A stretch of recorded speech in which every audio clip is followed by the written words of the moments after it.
Order this McCracken County Fiscal Court meeting June 10, 2024. And Madam Clerk, call the roll, please. Commissioner Jones? I'm here. Commissioner Bartleman? Here. Commissioner Abraham? Present. Judge Clymer? Here. All right, and Commissioner Bartley, offer our prayer, please. Let's pray. Father, we thank you for the blessings of this day. We thank you for the opportunity we have to gather to serve this county, Father. Pray you be with us as we make decisions that will be best for the county, best for the citizens, and best for all. Father, we're so thankful for our first responders, for the hard work they do in putting their lives on the line every day. Just pray for them that you continue to give them safety as they perform those duties. And Father, we just pray for our country, for all the issues going on right now. Father, we just pray you be with all the leaders and give them guidance and wisdom that can have peace and harmony in all that we do. Father, it's in Jesus' name we pray. Amen. Amen. All right, we stand and join us in the Pledge of Allegiance. Pledge allegiance to the flag of the United States of America and to the republic for which it stands, one nation, under God, indivisible, with liberty and justice for all.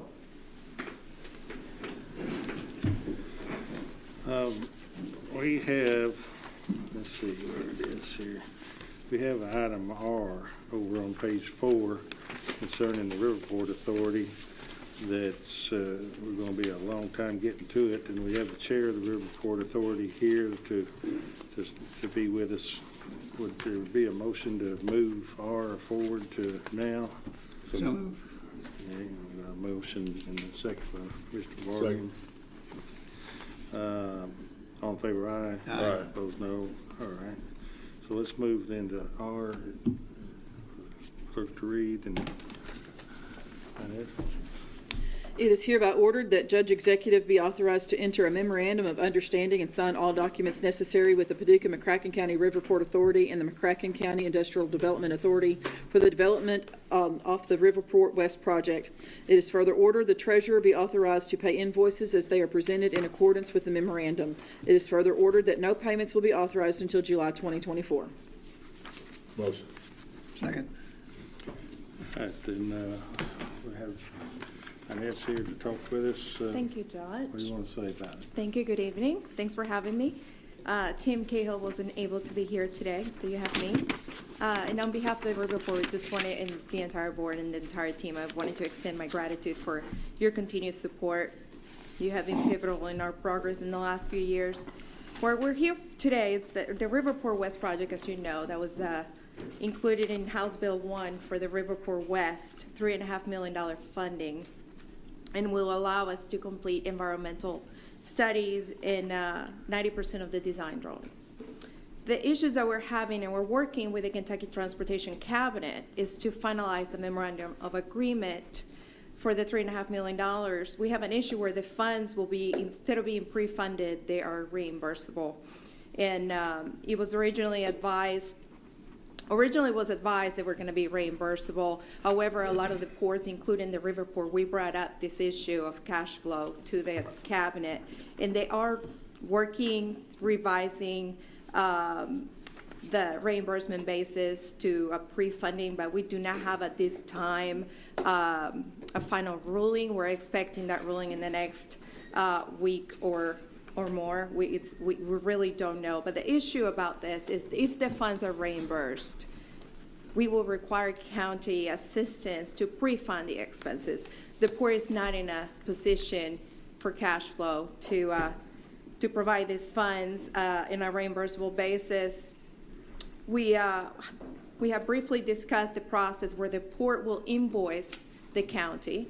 As the engineering firm invoices us, the county will pay that, and once paid, that reimbursement will be submitted to the state, and the county will be paid immediately. So that cycle will follow with each one of those invoices. And as you remember, this $3.5 million was no matching funds, and it will be a shame for us to not have the ability to complete that project with that money given to us by the state and add that value to the triple rail side. So that's what we're here for, and hoping that you continue to support the Riverport.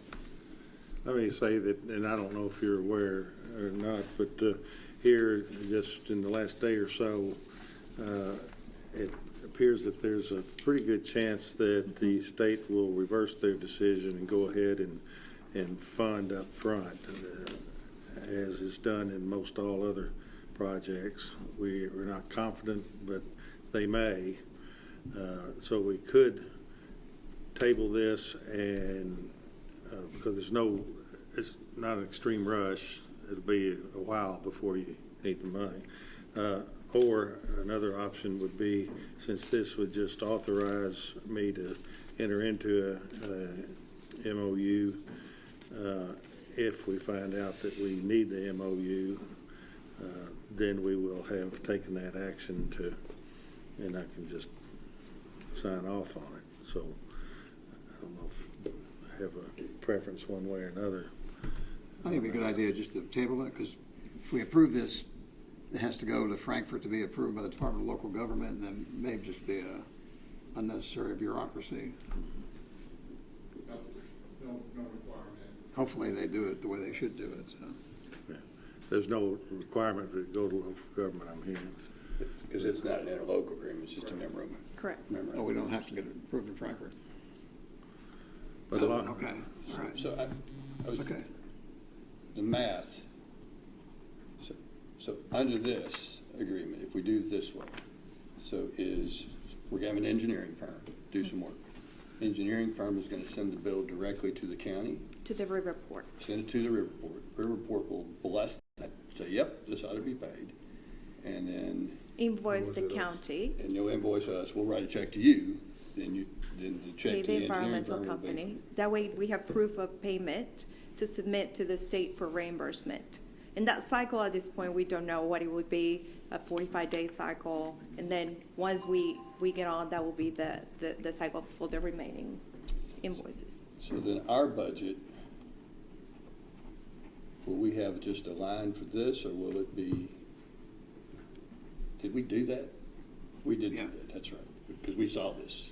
We did see this, you saw this. Okay. There is some aspect that I think if we go ahead and do the MOU, I don't know how they think things through in Frankfurt, but it could be that they'll say, hey, the county's already, addressed this. They're going to pay these, so we don't need to fund it directly.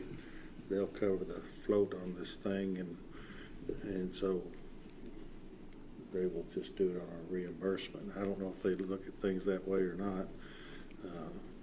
We're wondering why it is that this project has to be on a reimbursement where most all others in other communities are paid up front. But so I will have to add that now this is actually all House Bill 1 projects for the Riverport. That includes the $1.5 million, $750,000 a year for this year and next year, also in a reimbursement basis. So this is a problem that we're having with all these new grants coming up. We are pushing against it, and I do know a lot of the ports are pushing against it. So we're hoping that it works in our favor to be pre-funding instead. So that might be the legitimate reason why they're saying we'll reimburse, because the House Bill 1 works that way, I think. Well, it's a great problem to have, because this is a great project leading towards it. But I don't care, Judge. This is the one thing on your agenda. I'll vote however you tell me to.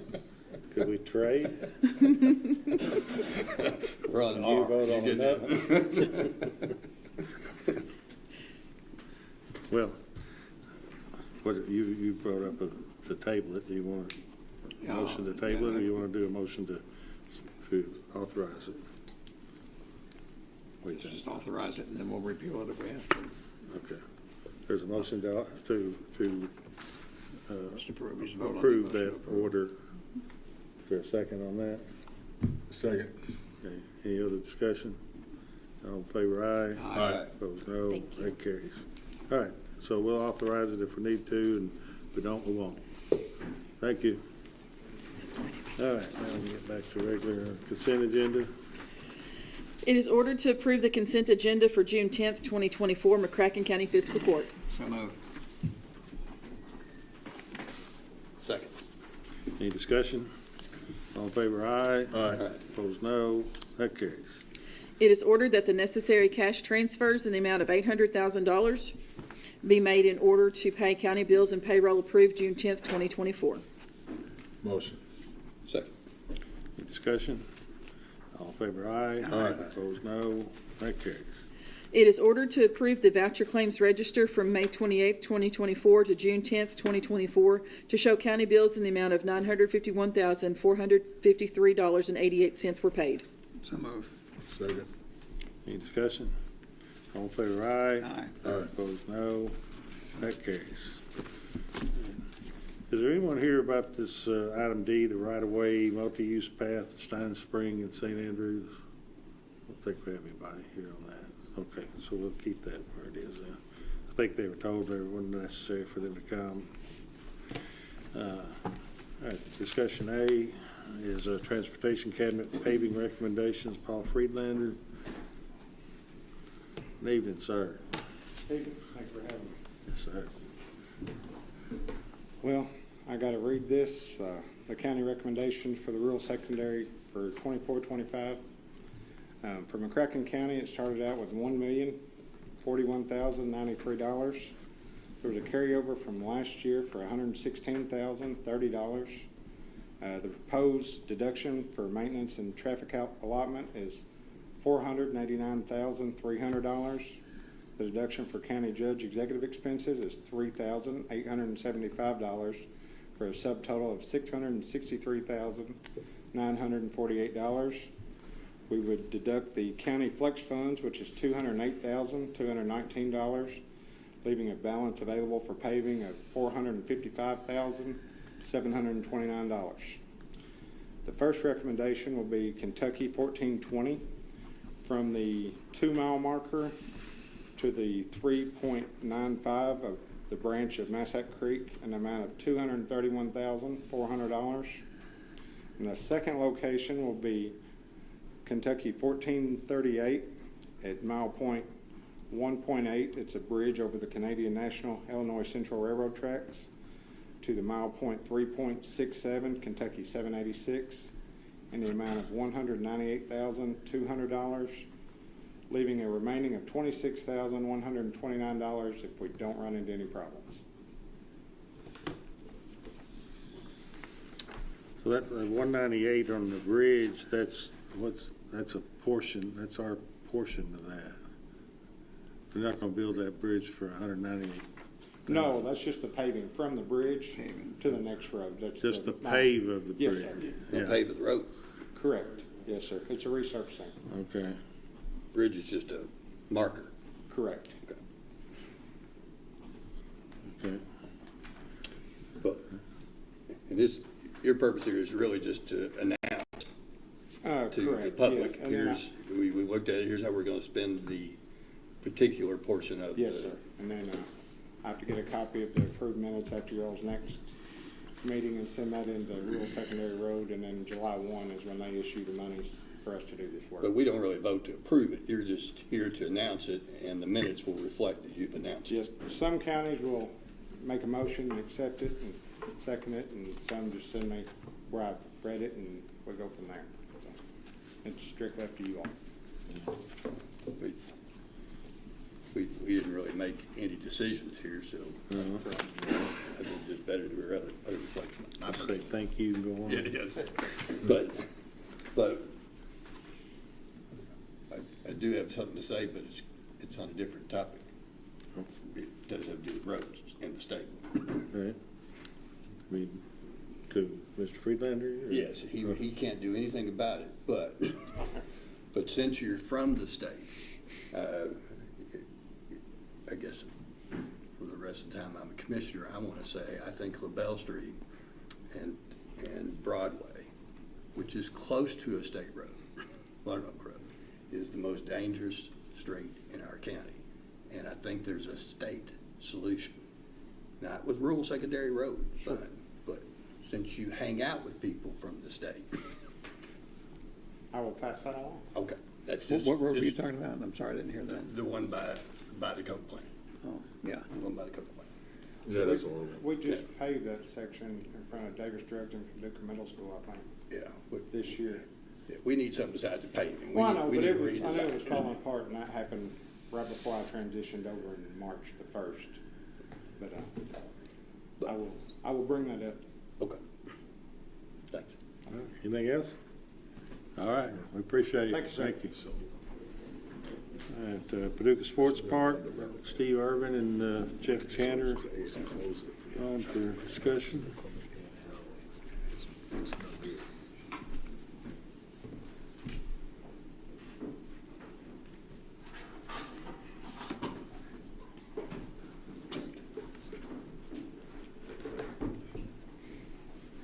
Good evening. Evening. I think that's going to work.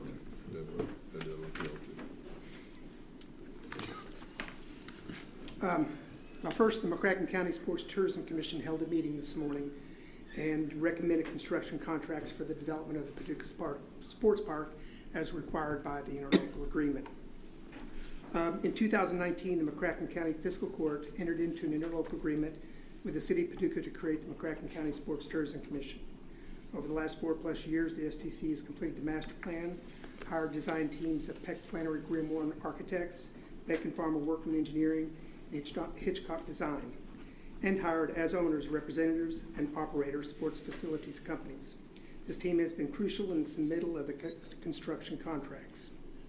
SFC design team and the Sports Tourism Commission designed the Paducah Sports Park to have an estimated economic impact in Paducah and McCracken County of approximately $130 million over the first 5 years.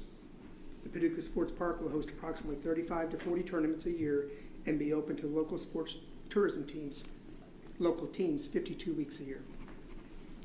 The Sports Tourism Commission's original goal for the park are provide high-quality athletic experience for the local community, become a regional destination for athletic tournament play, and further develop the unique brand identity of Paducah McCracken County. Submitted construction contracts meet the desired goals for the community. The local community will have daily access to the park, and our kids will have a high-quality experience. This park will be a regional destination for tournament play. Tournament managers and players will want to return, and the high-quality experience will provide economic impact for decades to come. I'm going to spend a few minutes going over a PowerPoint presentation highlighting the park, and then go over the recommended contractors from the McCracken County Sports Tourism Commission. And then I'll close with the budget and highlighted notes about the park.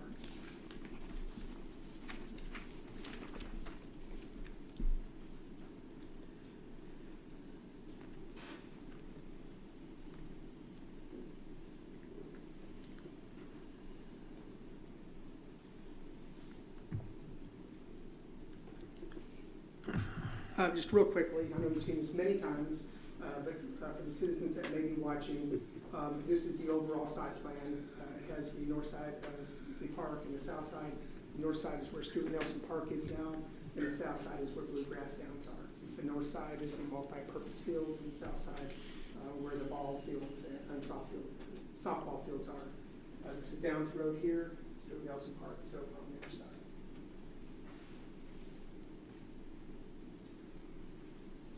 This is the baseball soccer fields. I thought it was interesting to include this slide. With each one of these fields, you get a certain number of soccer fields within them. Besides having 4 baseball league fields with a 330-foot foul line and 10 baseball league fields with a 215-foot foul line, you also get 40 U6 soccer fields, 16 U8 soccer fields, 8 U10 soccer fields, and 4 U12 soccer fields. And this is just on the Downs side of the property. In the Stuart Nelson Park side, where the multi-purpose fields are, you can have 50 U6 soccer fields, 15 U8, 10 U10, 5 U12, 15 and 19 soccer fields. And then there can be 10 baseball league fields with a 250-foot foul line. Of course, these fields are also set up for football, lacrosse, many other things. Each one of these you see here is 550 feet by 250 feet. Football field easily fits in each one of these. The entire center area of the park as you come into Stuart Nelson Park. It's what we call community area that will be open during public park areas. And part of that is the Stuart Nelson Memorial area. The contracts and what's been submitted to you is that the infrastructure part of that park will be completed. That's the sidewalks, the plaza areas. That will be completed by the contractors. Within Stuart Nelson Memorial, there's 100,000 allowance for public art. There's a community playground as part of the community element. That is located directly to the south of the disc golf course. It's located adjacent to a parking area. It's also located to a shelter, which I'll show you in a second. This is just kind of an idea of what that shelter would look like. Is the funding for that in the, Yes, or is that just a spot? that is part of bid package 1. Okay. Now, I should state bid package 1 also incorporates bid package 2 for the convenience of the contract. So it's buildings and civil. Gotcha. The disc golf course has been redesigned, but it is the same length as the original disc golf course. It's directly adjacent to the park on the north side of the existing Greenway Trail. For their convenience, hole number 1 is real close to the shelter and the restrooms that will be built. Just a few side amenities throughout the park, and you'll see this on the next slide. We have many different types of shelters to provide shade for the people that are visiting. The shade structure locations you can see primarily at the corner of all the fields where the bleachers are at. There will be shaded structures also. I'm going to highlight a couple of the concession areas. Building number 3 is in the middle of the baseball complex. It has the full kitchen. It has bathrooms, first aid, janitor's closets, mechanical rooms. It's a full function kitchen that each one of these will have. Building 4 is very similar to building number 3, that is at the multi-purpose fields.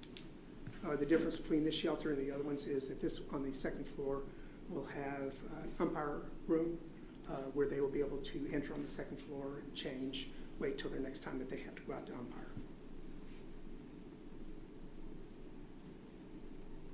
I mentioned the community playground earlier. There will be a shelter at that area with restrooms also. Stuart Nelson Park Road is part of this development. It is proposed to be a 2-lane section with sidewalks on one side, curb and gutter, about 350 feet before the intersection of US 60. It'll turn into a 3-lane section for a left turn. That was substantiated by a traffic study with Beck & Farmer Workman. Real quickly, just a few pictures for people that may be watching.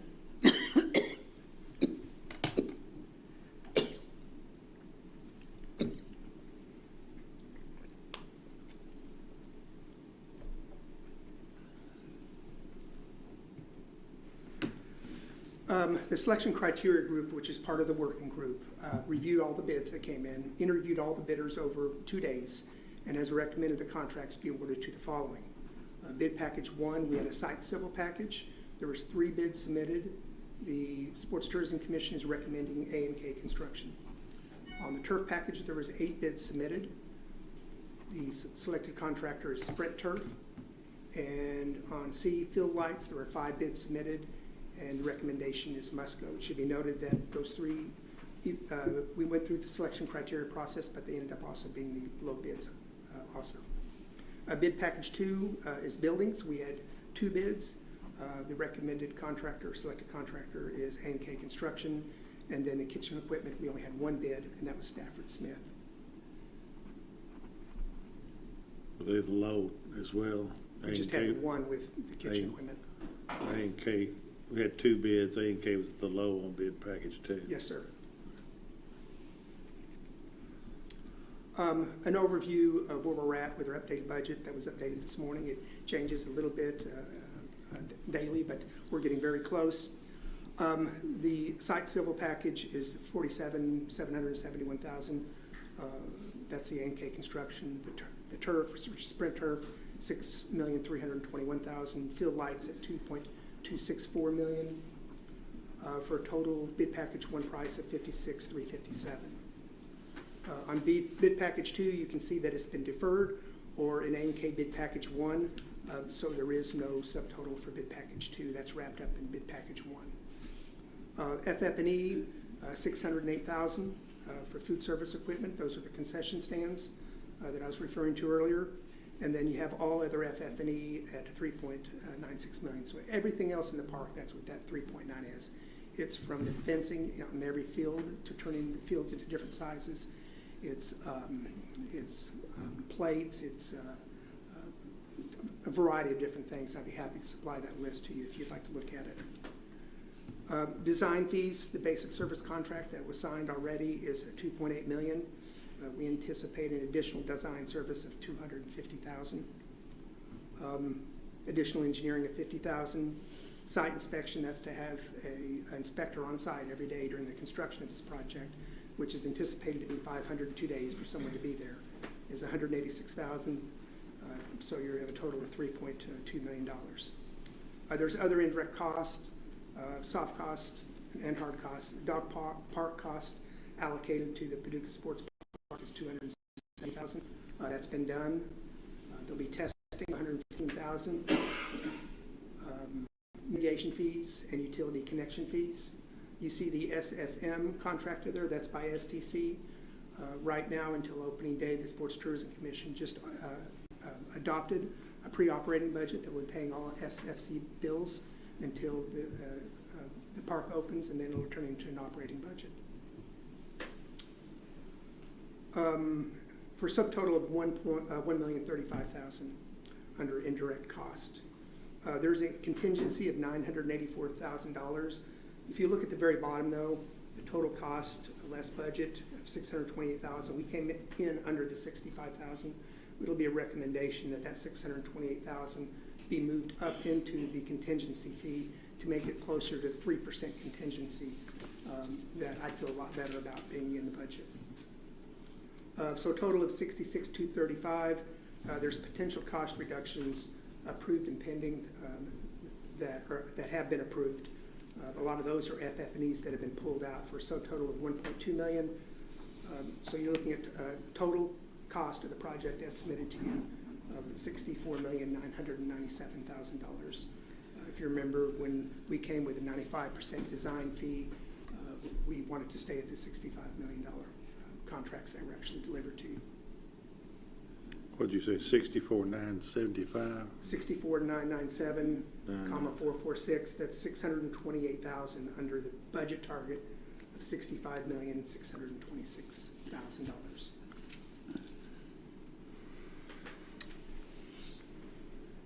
Are you ready for questions? I've got 2 more slides. Okay. Go ahead. Go ahead. Okay. You paused. I wasn't sure where we were headed. Simmer down. Simmer down.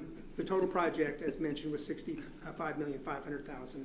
That includes the hard cost and the soft cost that I just went over. The first $25 million of the project is funded, and $2,086,000 has been expended on design fees and other pre-development expenses. The second round of debt funding will need $40,500,000 for hard costs plus the issuance. Per the ILA, 80% of the TRT will be dedicated to debt service. I'm going to go forward and then come back. That 80% we started taking out last October in anticipation of payment of the debt next year. So we already have $677,000 being saved from that 80% TRT that we've been holding. Given the average collection of about $1.4 million per year, that's the 80%. $1.12 million will be available for debt service. That amount supports about $14,500,000 in borrowing. The city and the county, per this graph, will evenly split the remaining $26 million.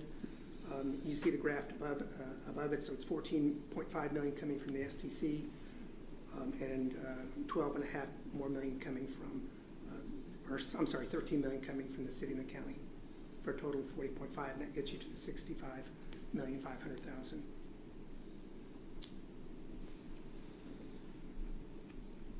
The last slide, I believe, just notable deducts. We've had to go through a deduct process. The contracts as submitted were over budget, so some things we have deducted at this point. Field 1, we still have 9 fields, but Field 1 adjacent to the grandstand has been removed to meet budget. The maintenance yard, which you see on the south side of the off Metcalf Lane, that's right there. The 650 building, which is directly adjacent to the grandstand, and then also grandstand improvements. But right now we're proposing that the grandstand to remain on site pending redesign, and basketball and pickleball courts. The full cost reduction list can be found in the contractor approval documents that I believe you all received last week. Some additional notes. As I just mentioned, the grandstand is to remain pending polygon redesign. That redesign is part of the contract, the 65.5 that I just went over. The rectangular fields and multi-purpose fields are self-sufficient. Bathrooms and full kitchen concessions are each one of those pods. The contract length is 502 days. Year 3, minimum 36 tournaments. Year 3 economic impact is $30 million for 1 year. Also, the interlocal agreement, Sports Commission may approve change orders in the amount not to exceed 2% of total cost, which is $1.2 million. I anticipate that coming from the contingency, which I spoke of earlier. There also was owner-elected allowances that have been built into the contract. The lease building, which is the last slide, which is the next slide. The maintenance area, even though we've somewhat pulled that from this contract, the Sports Tourism Commission still purchased 3 1,500 square foot buildings on Metcalf. That $353,000 will finish those buildings out, put down some concrete fencing, finish those off for outside and inside storage. Field 1 of $193,000, and then grandstand of $1.1 million for a total of $1.7 million. That's already part of that budget that I was referring to earlier. I'm not sure I understand that. So owner elected allowances, meaning that these are some changes that we made since we put out the bid. Because we went through cost reduction. Because we pulled some areas out, something has to go back. I got you. Fencing, pretty stuff, landscaping, different things like that. We put those allowances as owner allowances into the contract, so we made sure there was money there if we decide to do those things in the future. All right, so as I recall, the grandstand, doing it like we liked, or like we wanted, was $6 million. So instead of doing that, we're going to do $1 million of something less?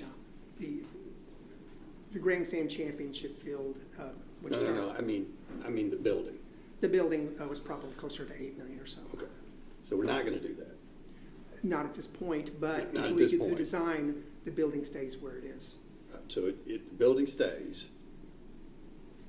So what's the 1.1 go to? If for some reason the decision was made that it was not to remain, there is money in this budget to make it look right as visitors enter the complex. So if it's not to remain. If it was not going to be there, there would be some type of archway, landscaping, sidewalks, fences, and everything as an entrance into the facility. So, but that probably doesn't include the tear down cost. It does.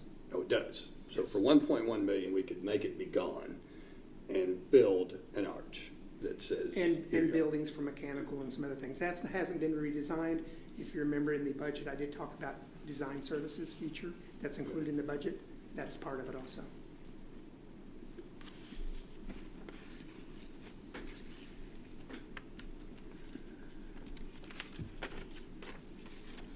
Now you done? One last slide. Be patient, be patient. Well, you're all crawled up on the table. I just wanted, we talked about the maintenance complex being removed. I think that was approximately $2 million or so. Last week, the Sports Tourism Commission approved a lease agreement for a 6,000 square foot building on Stuart Nelson Park Road. It has 4,000 square feet clear span with existing racks, has 2,000 square feet of offices. SFC has visited the site. has said that it will be just fine for what they need for their office space as well as inside storage. It's located directly adjacent to where the baseball complex is going to be. So in some senses, we were very lucky that that building was vacant and adjacent to the sports complex and meets our needs. What was there? At one time, it was a crane service, I believe.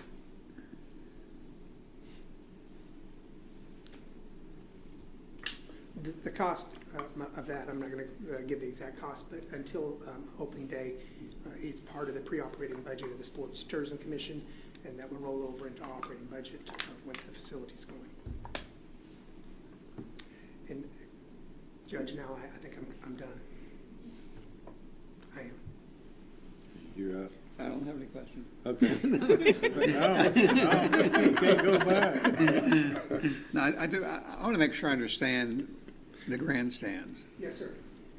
Is there anything at all going to be done to the grandstands? Right now, we came in over budget and went through about a 45-day cost reduction study. To get to the number that we had told you we were going to be at, we had to pull the grandstand and Field 1 and the adjacent 650 building out to get to that number. So right now, it is not part of the budget for redevelopment. So the grandstands will look the way it does now, and then in front of the grandstands will be a vacant grass field with no Right now, championship it's field. been pulled out with no redevelopment. Through the design process, we're going to figure out what we want to do.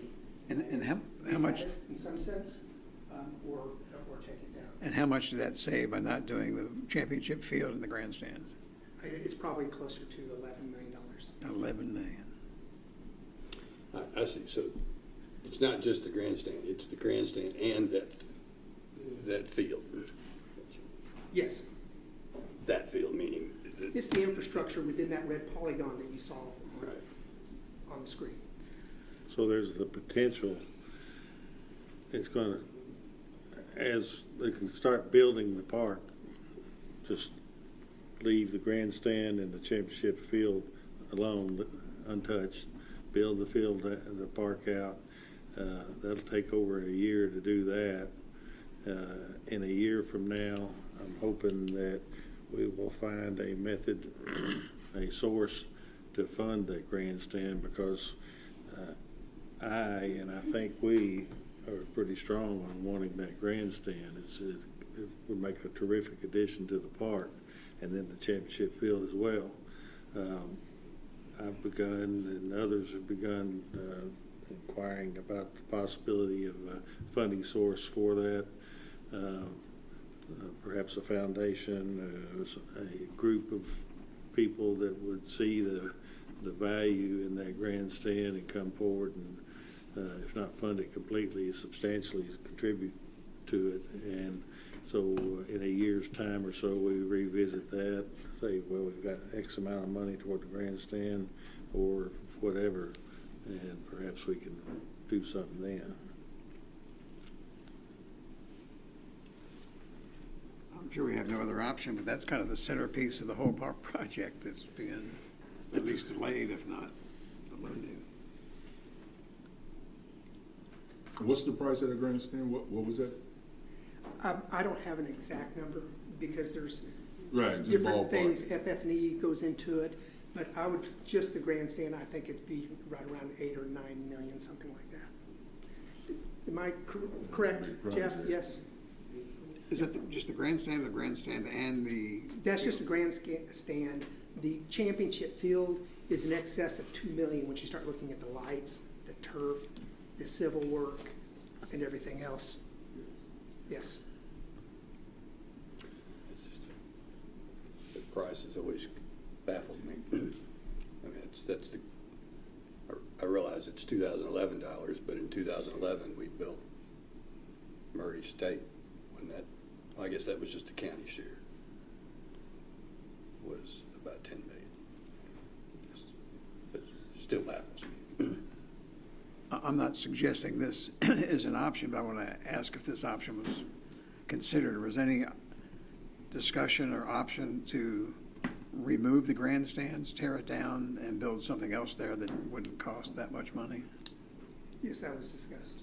And what was the discussion? How much money was it? Well, it was really getting to that $65.5 million number. To get there, we cut out a lot of little things all over the park. To get there, we had to go through that exercise of submitting the document that we did. Was there an estimated cost of removing the grandstands and replacing them with something else, a smaller? Not a set number, no. Okay. There was numbers thrown around of $3 Was there a or $4 million. ballpark figure? Was there a ballpark figure? Is it $3 million, Jeff? I'm gonna let the. Again, I'm not come up. suggesting that that's an option, but While he's coming up, I'll tell you,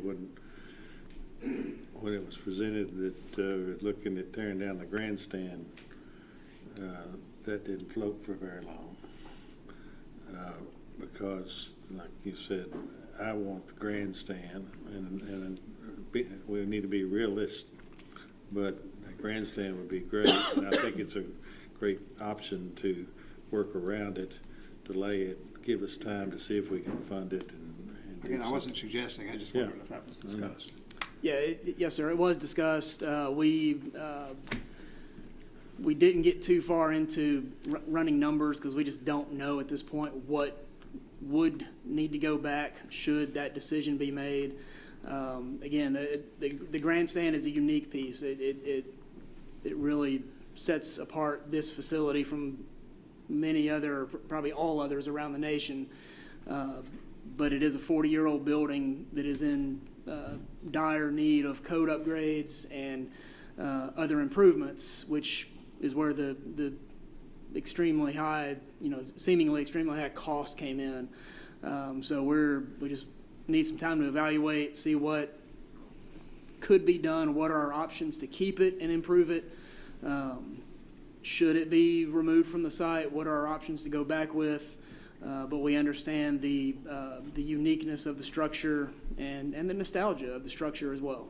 So we just want to make the best decision for the site and the complex and the community as a whole. So. And there's a lot of advantage to that other than just the grandstands. Under the grandstands of all the potential amenities and Yes, sir. meeting facilities. Yes, so sir. it's not just a Yep.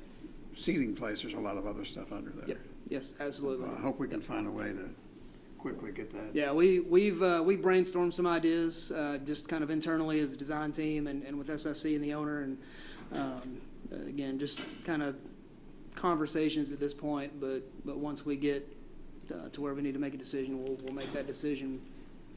It's all level, right? Isn't it one? Isn't it on a slab, or is there any? No, it is all on a concrete slab. So you could kind of put a door anywhere you want to in that building. Yes. Yep. And that was one of the large expenses. We were, enclosing that entire lower level, much like it is now, but had to all new glass, all new storefront systems, all new mechanical, all new electrical, all new plumbing, because there's not a lot left there to work with, and what is there is 40 years old. So there was a lot of expense to upgrade systems. And there's a lot of unknown. We don't have good existing drawings of the building. They just 40 years ago they didn't detail things like we do today, and so there's a lot of just unknown situations that we are a little concerned about, with just not knowing once we uncover something what we're going to find. So as you guys are standing there talking and the TV camera is shooting you, in the background is 2 pup tents and a snow-covered mountain range. That's not a part of it there. Yeah, that was not intentional. Somebody's screensaver. Cool tent, though. So That's we'll hear option about 3. that tomorrow. That's What's his That's pup option 3. tents? And Yeah, what was that, Grand about Tetons. 1050? Or downtown San Francisco.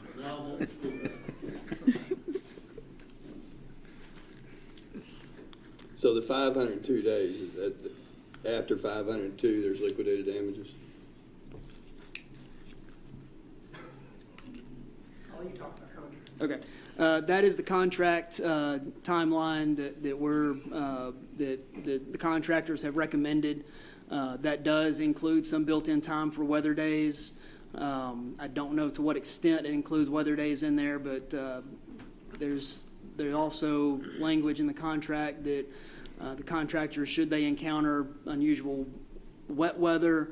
I get all that litigation. They have to make a request for a contract extension within 10 days of finding some occurrence of something like that. And that saved money by going to 502 days, didn't it? Absolutely. I mean, Yes, it because did. I know, Yes, it talked did. to one of the contractors, and he said that Yep. was pretty expensive to have that quick timeline. Yep.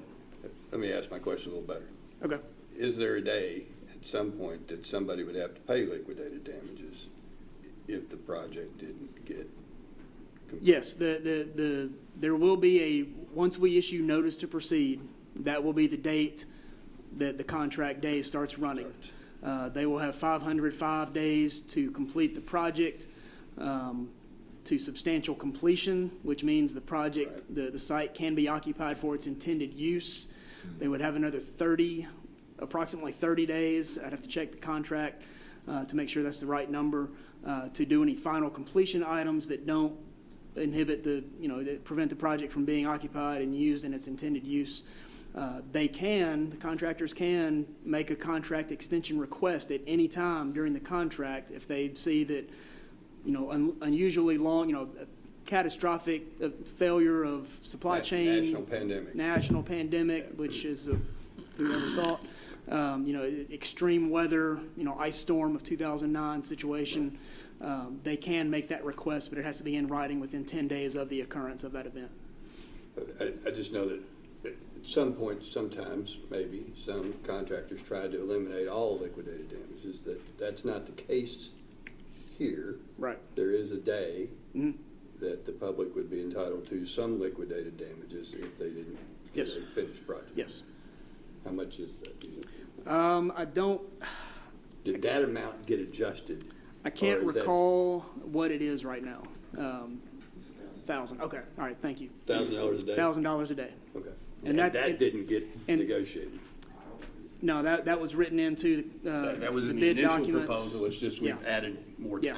And that is per contract. So we're proposing 4 contracts, one with Musco, one with Sprint Turf, one with A&K, and one with Stafford Smith. So that 505 days applies to all 4 of those contracts. Gotcha. And so if one of those contractors were delayed, if all 4 of them were delayed beyond the 505, they would all be paying liquidated damages if that happened. I think we all appreciate the hard work you've done on this. I know there was a lot of blood, sweat, and a lot of tears over just a few tears. Getting to where it was. I mean, it's just amazing the cost, how it went up. And I know we've been getting a lot of inquiries from folks, what about this sports park we've been hearing so much about, and it has been, Steve Irvin and all the others have been working hard, the sports tourism people. They've put tremendous amount of work into it, and they've done just an excellent job. And then to go and when we saw, just like we know, everything just costs, 30, 40, maybe 50% more than it did. I hate that pre-COVID word, but that's what we're in. And so the inflation, the COVID effect on prices, you go to buy a home, it's 30, 40% higher than it was 3-4 years ago. So, but I think the takeaway is we're going to get the thing done. The city's still fully engaged at this price of $65.5. We're going to, in order to get it to that lower number from where it was even before this, stretch out the building, give the contractors a little more cushion and time so they're not in danger of not fulfilling their obligation. And so we're going to have one heck of a sports complex to serve us and to bring in the travel ball, the tourism, the economic impact, 30 million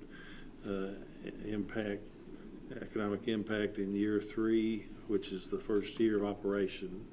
And so we're going to spend $65.5, but get $30 million economic impact annually into the community. So even at this higher cost and this longer time to achieve it, it's still going to be a magnificent asset to the community. And, I think that's the takeaway. We've got to take our time. We've got to make sure we get it right. Hopefully somebody will come forward, some group or whatever, to help us in funding that championship field and the grandstand, because it would really be a strong part of the park to have all the amenities we could have in that grandstand. And I really want that grandstand. I agree with the decision not to eliminate it yet. I think it does need more study. Anybody else? Anything? Yeah, I was just sitting here thinking, and I'm talking about two numbers. 65 million, yes, but what, 15 million of that, or 12.5 million of that is ARPA money. That money none of us had before COVID. 10 million. And then there's the money from the city match, which when we were elected didn't know was going to happen. And then there's the next layer of the money that's being funded by the transient room tax, which we didn't have 6 years ago. And so when you get past all of that, would you say it's about a $26 million community project on top of those funding sources? That's what's left. That's what's left. So then the city and the county are funding that. So about 13 million each, which is pretty comparable to the Murray State project that we did in 2011, I believe, in price-wise. And I'm happy we did that. But look at the number of end users, the users of this particular project, and the economic development upside. And Murray State had an economic development upside too. Creating a college degree is pretty good economic development. But I think those numbers really are justified. But it sure is more money than I thought it would be in 2019. One other sort of procedural thing here. The Sports Tourism Commission met today. Interlocal agreement or interlocal agreement with the city, and Sports Tourism gives you 20 days to make a decision. So we're officially on the clock. Okay. And we can't do that tonight. Or we can do that tonight. We can do anything we want tonight. But we were planning on doing this on the 24th. Okay. I was just saying, we don't have the documents prepared to do it tonight. Well, we have the bid approvals prepared, but we still have the receive and file bids we haven't done yet. So we'll take care of that all at the time. But I do think it would be smart for us, if we have any concern, the city's going to meet on this tomorrow night. And of course, obviously, we have to agree exactly here with what the city's going to agree on tomorrow and they with us. So it's requires the cooperation of the city and the county come together and agree on this project. If there's some heartburn somewhere, I wouldn't met with the mayor and the city manager. They're comfortable with this plan of working around the grandstand.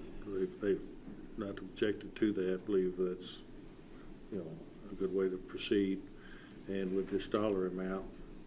So I think we're all squared away. It's just they'll have their talk tomorrow.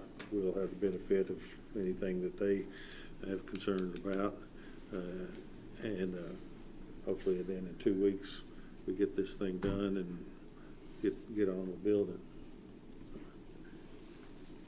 Anything else? I agree with you. I think there's heartburn, but we're just going to have to take some Alka-Seltzer and hope that in a year from now we can take care of it all. And I don't think we have the knowledge to second guess the many, many hours that the Sports Tourist Commission put into it and the staff put into it and you and the mayor put into it. I don't think there's any way we can question what those recommendations are and go along with it. All right, we good? All right. Thank you, Thanks, Steve. Steve. Thank you. All right. Let's see, where are we? Let's see, cannabis licensing. Kate's gonna walk us through that a bit. Yes, sir. So just a quick overview on medical cannabis in Kentucky. In November of 2022, Governor Beshear signed an executive order decriminalizing the possession of medical cannabis that was lawfully sold in another state under certain conditions.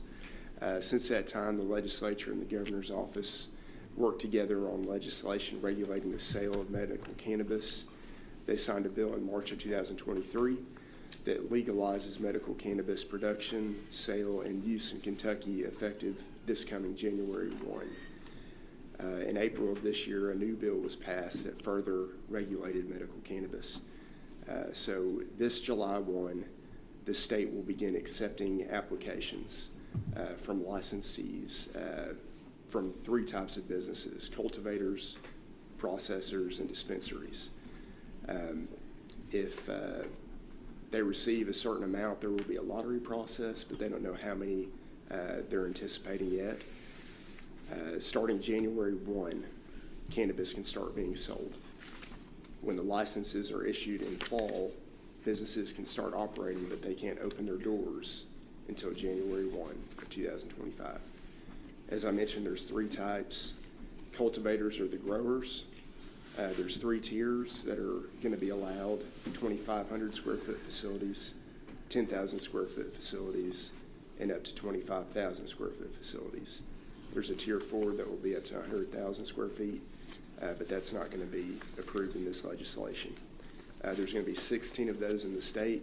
They have to be enclosed in a secure facility, so it's not going to be out in your back 40. You know, these have to be enclosed. 16 of those. In the whole processing. Of the growers, excuse me. Of the growers, Yes, 16 sir. growers. In the whole state. There's going to be a certain number of tier 1. I think it's 10. Tier 2 is going to have 4, and then there's going to be 2 of the big ones in the whole state. So they grow indoor. Yes, sir. So Everything's every inside. pot plant in Kentucky is going to be grown inside. Yes, sir. Yep. And then processors, the people that convert that raw product to a medical product, there's going to be 10 in the state. I think the people in tune with this are expecting the cultivators and the processors will initially be around the larger metropolitan areas. Dispensaries, obviously the people who sell the finished product. That includes raw plant material, edibles, oils, and vapes. Smoking is unlawful, but they are going to sell the raw plant, which I don't know what you do with it, you know, but they are selling, I think it's up to a few ounces of the raw plant material at the dispensaries. So the raw plant will be sold. Yes, sir. But you can't smoke it. You can't smoke it. But it's what smells. Now, I That's- mean, it smells yes, sir. whether you smoke it or not. I mean, Yep, that's right. You can smell it when you walk back past the sheriff's office in their evidence locker. So, yeah. Those are going to be issued by region. We are in the West Kentucky region. There's 4 licenses per region. Our region includes 8 counties. You can have up to 1 per county. So McCracken County will most likely get 1 license. So there will probably be 1 dispensary in this county. and if we don't allow, the city can. Yes, sir. If you pass an So ordinance. then they'd have to would have to locate that dispensary Mhm. in the city, That's right. which might not be the best thing for the city or the county. Mm-hmm. That's true. Yes, so if the county passes an ordinance prohibiting medical cannabis, the city then has to take follow-up action allowing it. And that's my concern, is that we would, the unintended consequence would be we would doom's a bad word, maybe, doom south side, north side, west side, or lower down with a dispensary when in fact, if we're gonna have one, it might be that the best place, if we're gonna have one, is in the county. So, So that's a good thing. And if you wanted to, if you all want to do that, sorry, Commissioner Abraham, if you all want to do that, Commissioner Jones, you could just work with the city and say, all right, city, you guys ban it. County will allow it. Does the city have the right to ban? Maybe I'm wrong. I was under the perception once, and you've studied a lot more than I have. In fact, I don't know that I have studied it. But at some point, somebody told me if the county says yes, then the city doesn't have to do anything. If the county says yes, they don't have to. That's correct. But they still could can. a city ban it if the county says yes? No. Yes. Okay. Yeah. Yes, sir. so we can opt out Yes, sir. anytime we want until that first licensing is issued. That's correct. Yes, Once sir. that license is issued, then we're locked in there. That's exactly right, Commissioner Abraham, because they're grandfathered in at that point. Right. So glad you mentioned that. The CAECO is recommending that you all act pretty quickly here. Probably by August. August would probably be And when a you're. couple, just one more. Yeah, I'm sorry, I'm interrupted. And the way we do that, we can either pass an ordinance, Yes, sir. or it could be a referendum on the ballot. And then, Yes. Yeah. That's yeah, right. yeah, and so the folks can vote up Yep. or down on it. Yes, sir. And if you want to do the referendum, Commissioner Abraham, we have to give a resolution to the clerk by August 13th. Right. And then it can be put on the November ballot. Is there any, I know we can adopt a fee to cover cost, but we can't make a profit out of it, is that correct? Yes, sir. The state's going to Okay. make the Now, is profit. there any cost to the county?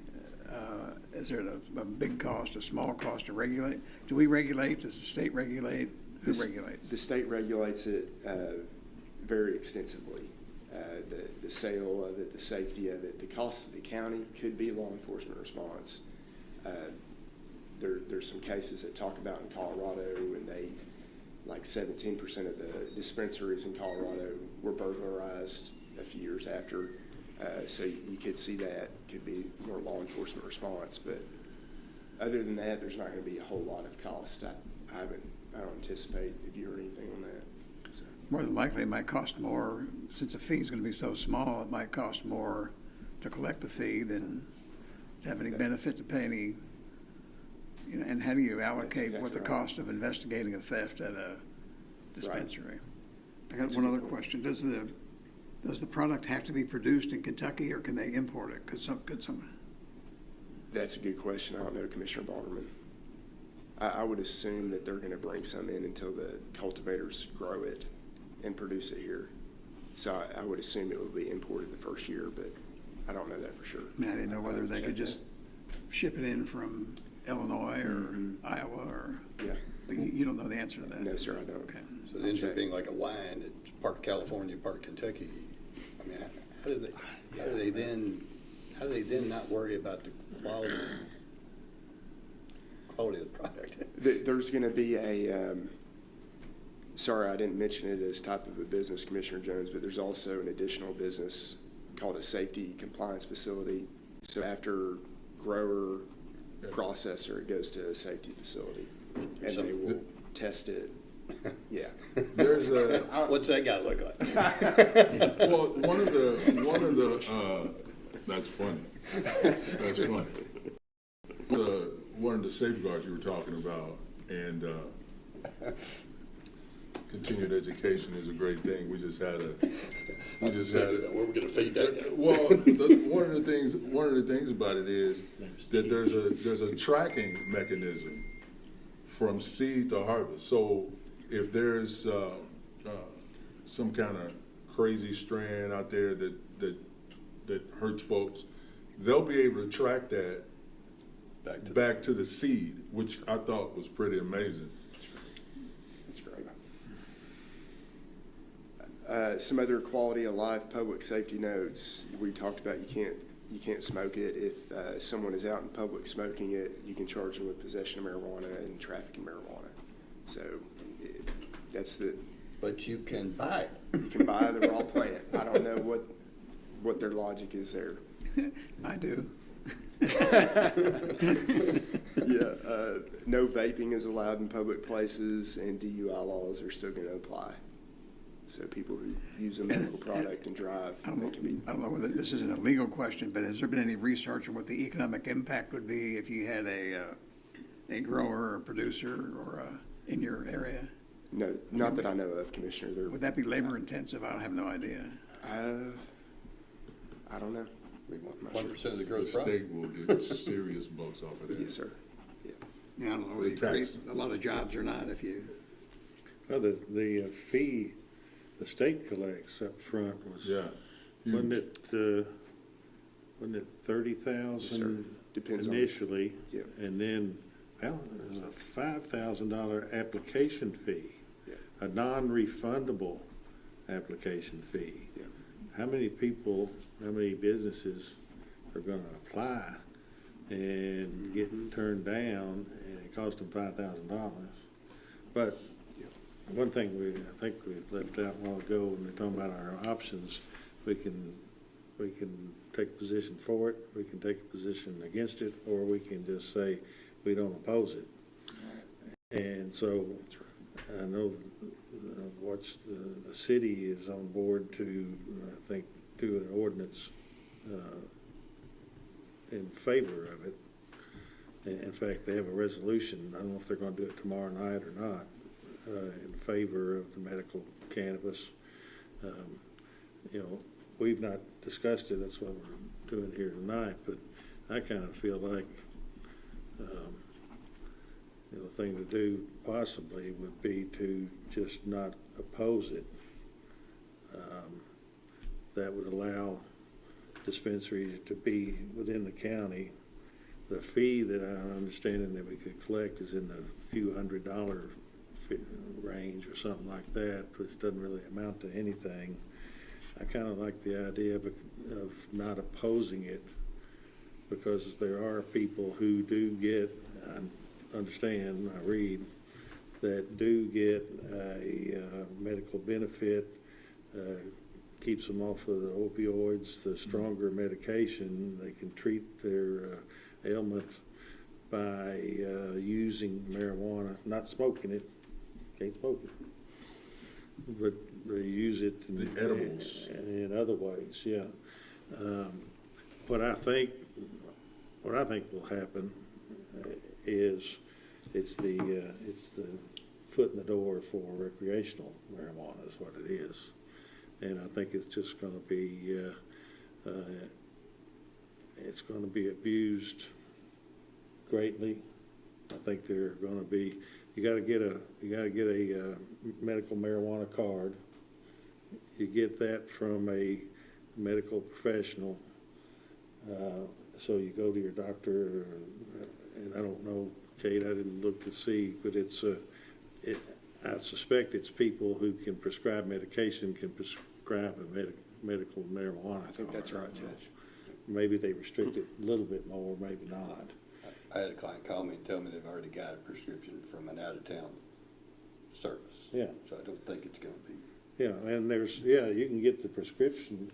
You might need to send off to California to, tell them, hey, I'm got this real bad, whatever, and I need a prescription card, and you get it in the mail. I've already seen that there's commercial outfits that will do that, and so I think it's wide open for use. If we do nothing, if we don't oppose it, does our city, and I realize we try and stay in our same lanes, but I mean, this really is a community decision that we need to work together on. And if we're not going to oppose it, then is it maybe, why would the city need to do an ordinance? Why wouldn't they just do what we're doing since they know we're not going to oppose it? What would be the benefit to them to doing it? Just to be frank with you, probably just politics. They think it's good for the public, and they're making a statement that they agree with it.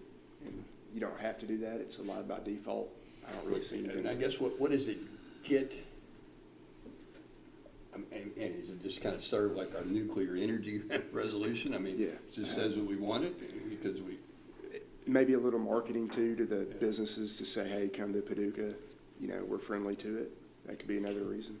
Because they've got 4 licenses for 8 or 9 counties. I mean, So they could go the to economics of city taxation and county taxation are going to make this. I mean, whoever comes is going to look, oh, it's cheaper if we're in the county on tax. I mean, that's not hard math. It's going to get to. So they're going to locate in the county if we don't do anything. So I guess I'm just trying to. What about accessibility? Do you think they'll want to be on the interstate exit or? Well, I mean, I have yet never been to one. I almost went today because this was on the agenda, but I ran out of time. But I noticed I was at the Current River this weekend, and when I went through Van Buren, Missouri, there was one right there on Highway 60. It does seem like they naturally migrate to a 4-lane highway. Okay. Well, I've had a conversation briefly with a person who's wanting to do a dispensary here, and this person's looking at out around exit 11. Believes that the more traffic you get through, the more sales there'd be. And of course, there's a lot of open area out there and that sort of thing. And the only impact we can have is to deny it, right? If we do nothing, it's approved. If we approve it, we're not really doing anything other than, But the I think I agree with you, Judge. I think we just do nothing. And you can do nothing and still do zoning if you want to do some zoning regulation.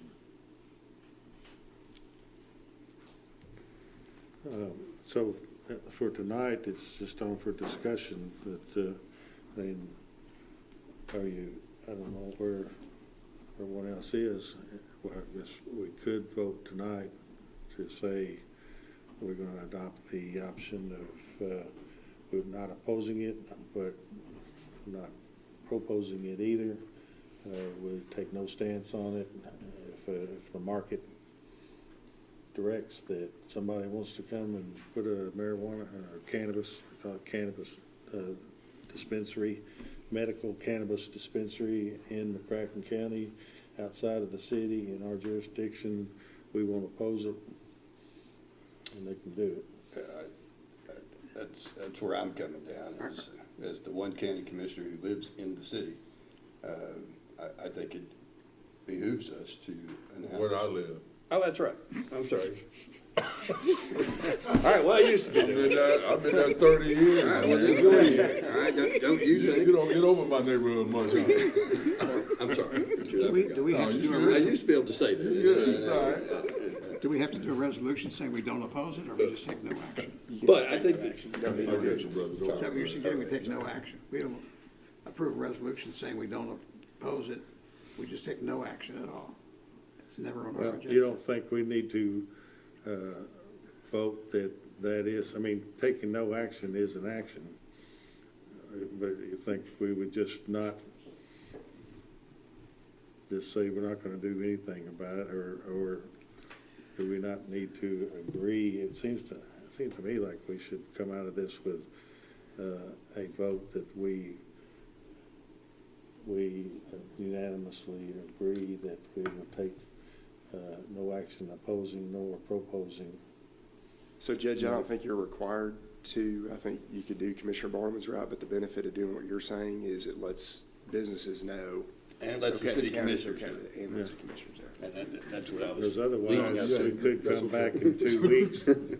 Otherwise, we could come back, and it kind of leaves it open. Well, they said they're not going to do anything. So what's that mean? We have to do it by July 1st. Is that our deadline? There's not a hard and fast deadline. If you wait until a business license gets issued and a business comes here, then they're grandfathered in. So that license comes from the state, right? Yes, sir. Yeah. So the recommendation is for the county to take a position by August. So if we simply resolve that we're not going to oppose whatever permissions the Commonwealth of Kentucky has decided to allow. Perfect. Say it one more time. Not going to oppose whatever. No, I'd say the perfect part. Rhetorical. Gotcha. Or you can do more. So let's do, are you good with doing a motion I think I am, Judge. I think Okay, it's a smart thing. how you want to word it? You want me to word it? I move that we resolve that we announce our intention that we are not going to oppose those permissions that have been granted by the Commonwealth of Kentucky as it relates to cannabis. Medical cannabis. Okay. I didn't write that down. Okay. I am trying to. We got it. All right. Any more discussion? So Oh, you is there a second? Yeah. You second? I think it's a useless motion, but I'll second it. Cannabis, what? I don't think we accomplish anything by it. Resolve. Because we can back and reverse that in 2 weeks anyway, or in 3 weeks, or 2 months, or so. But that's fine. I'll second it. Okay. Any further discussion? All in favor, aye. Aye. Opposed, no. In that case. All right. All right. Right-of-way path, multi-use path between Stein Spring and St. Andrews. Steve Doolittle's handling that.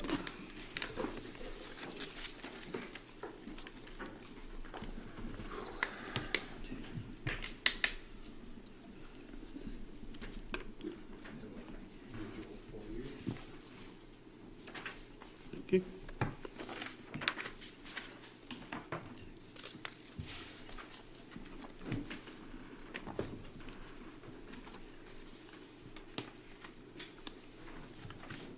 Thank you, sir.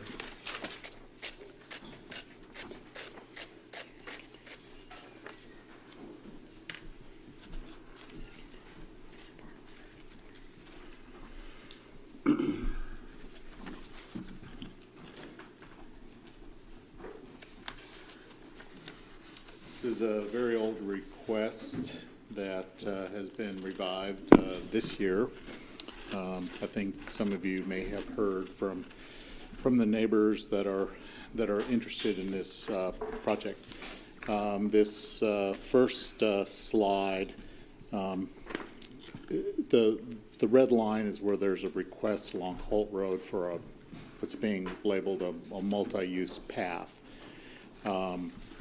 If there's a light shade to it, that's the area that is outside the city limits, and if there's no shading, it means that's inside the city. So, but the right-of-way along Holt Road belongs to McCracken County, and so we've had this long request, primarily from residents of the community that live in Stein Spring Estates, to be able to get to the country club without having to go out onto Holt Road, whether they're walking, biking. Quite honestly, we know we see golf carts occasionally out there trying to short hop on Holt Road and get to the country club. Never really went anywhere in the past with the county because at least one of the owners affected by the path were opposed to it, even though it was in the county right of way.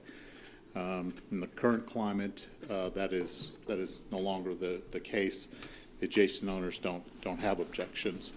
So if you flip to the second page, this is just sort of a rough sketch that would show the general location of where that multi-use path would be.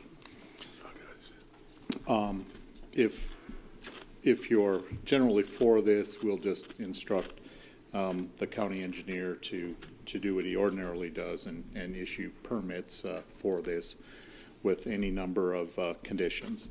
And sort of the last element of this discussion, if you turn to the KRS 189-286, it goes into a long discussion of the fiscal court's role in allowing golf carts on certain specified county roads.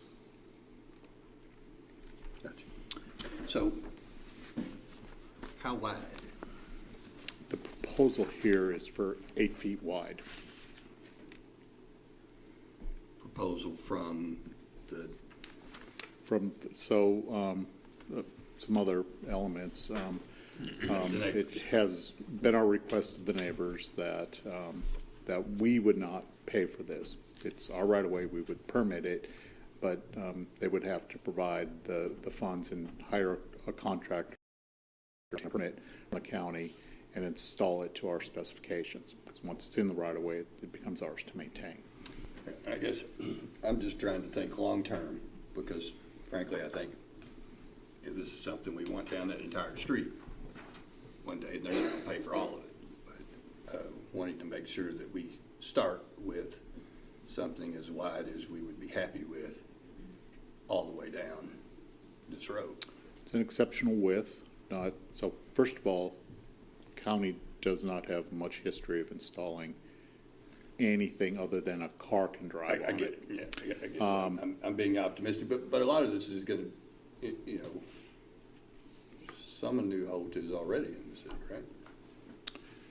Well, but the right of way is ours. Okay. Another element to this is the State Highway Department has been indicating to Randy and I for the last couple of years they would like to take Holt Road from us, take over maintenance responsibilities, because it connects Highway 62 to Highway 60 and then on to Kentucky 305. And they'd like a continuous state badged run through there. In exchange, they'll pass off some small, shorter pieces of right-of-way throughout the county in exchange for that. We're generally in favor of whenever the state says, I'll take some right-of-way off your hands, especially we've never repaved Holt Road, and it's now roughly 25-year existence. So we're getting to right where it needs an expensive repave. You heard what $400,000 covers tonight on a narrow 2-lane road. Not very much. Good time to trade. Good time, yeah. I got a question. Do we allow golf carts on county roads?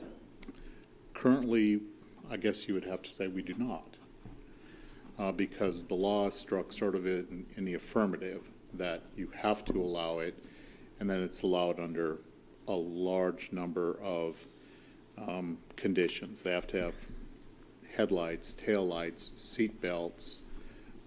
The driver has to be at least 16 years old and licensed. So if somebody lives in Stein Springs and they want to go to the golf course with their golf cart, legally they can't go from their house in Stein Springs on a county road to get to the golf course.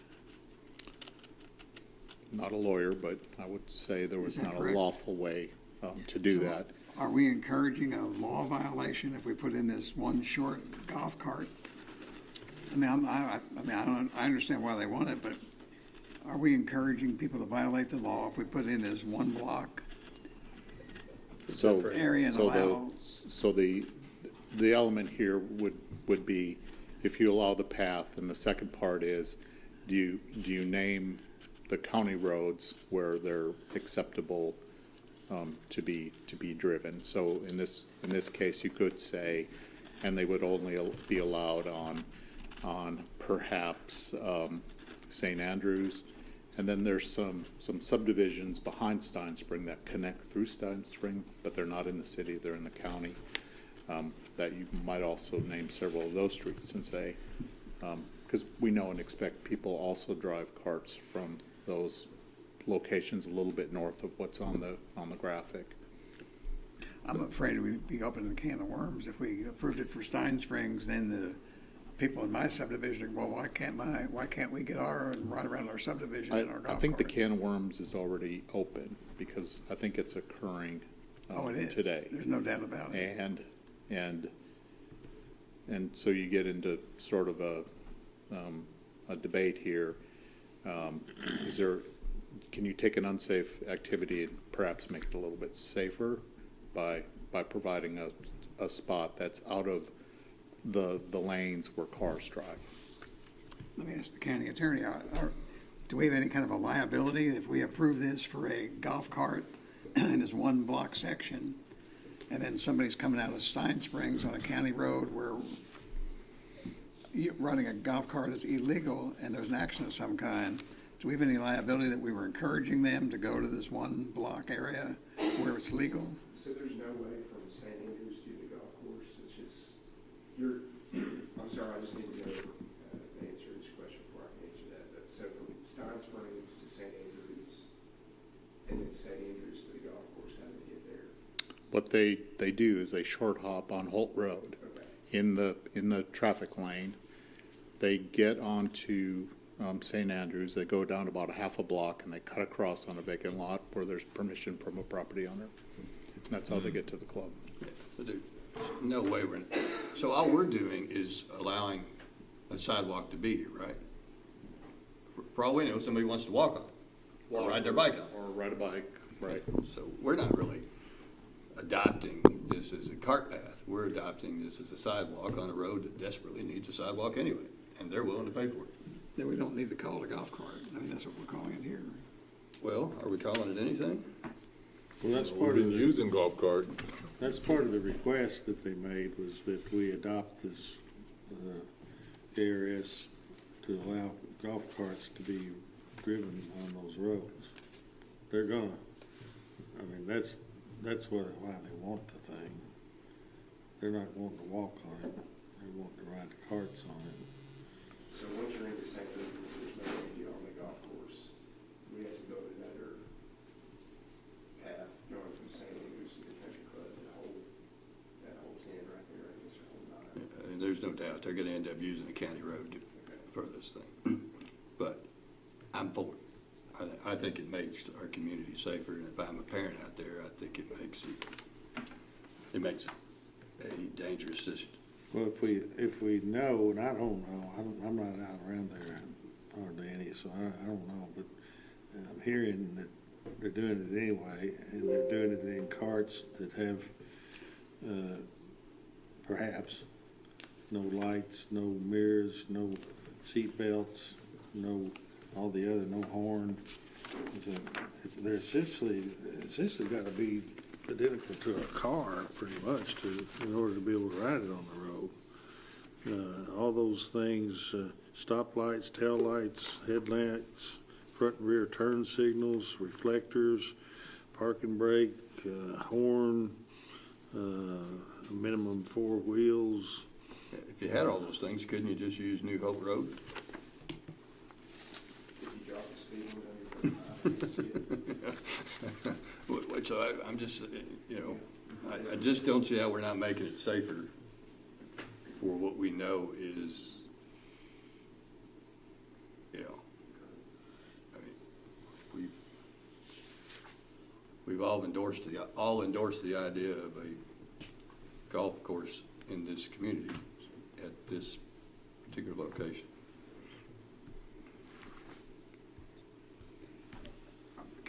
We cannot supersede this law on the headlights, taillights. We can't supersede that, can we?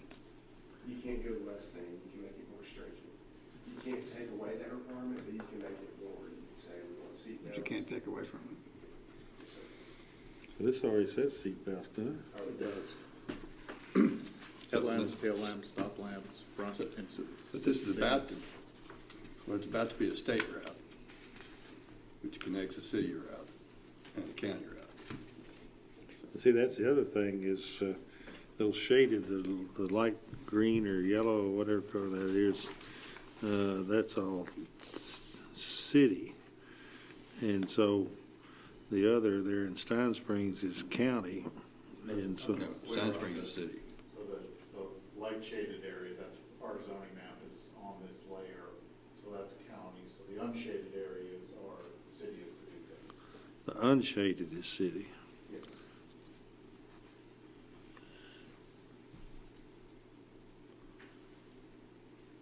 Okay.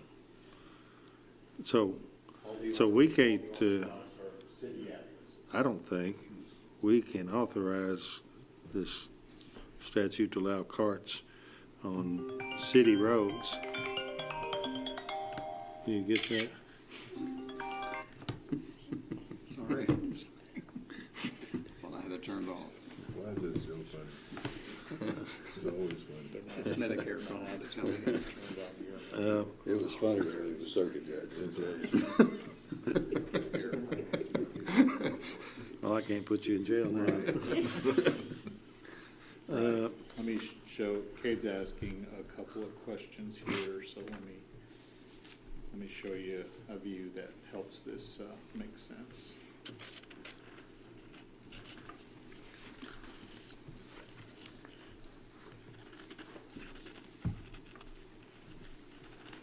So any cart would, this path, which is about 300 feet long, would run between Giant Spring Drive and St. Andrews.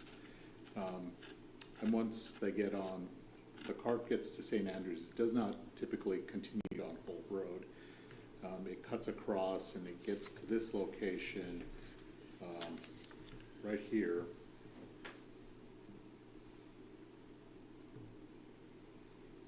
And they cut across this cooperative property owner's lot, and they get to the country club back there. Right. And this also currently doesn't have a permit. It needs a permit from us for that as well. And the residents who are interested in this are aware of that. That'd be another improvement we would demand. Is there any question that the little orange thing on this map makes this safer for the community? That is a policy question. Right. But as a guy who's done urban planning his entire life, it certainly doesn't make it more dangerous, right? I have always been in favor of taking what looks like it could be risky behavior, and the risky behavior is asking any walker, runner, jogger, biker, golf cart to get off Holt Road. Yeah. So it gives them a way to get off that road, and we know they're already using that road. I think then it just puts the issue of the ordinance in as, well, if there's somebody violating the ordinance, that's why we elect a sheriff, that's why they hire a city police chief, and it's why they have a state police. We'll let them, they'll enforce it. We did ask them, there's quite a list of cart requirements of what percentage of carts do they think could meet this, and they said, honestly, at this point, not many. Well, they should put up a sign. I mean, I just can't see why we would pass up an opportunity to make it safer. Do you have anything to offer here? Yeah. I mean, we can make it safer if we can make it safer as long as we can justify it legally. I mean, that's basically what we're talking about, right?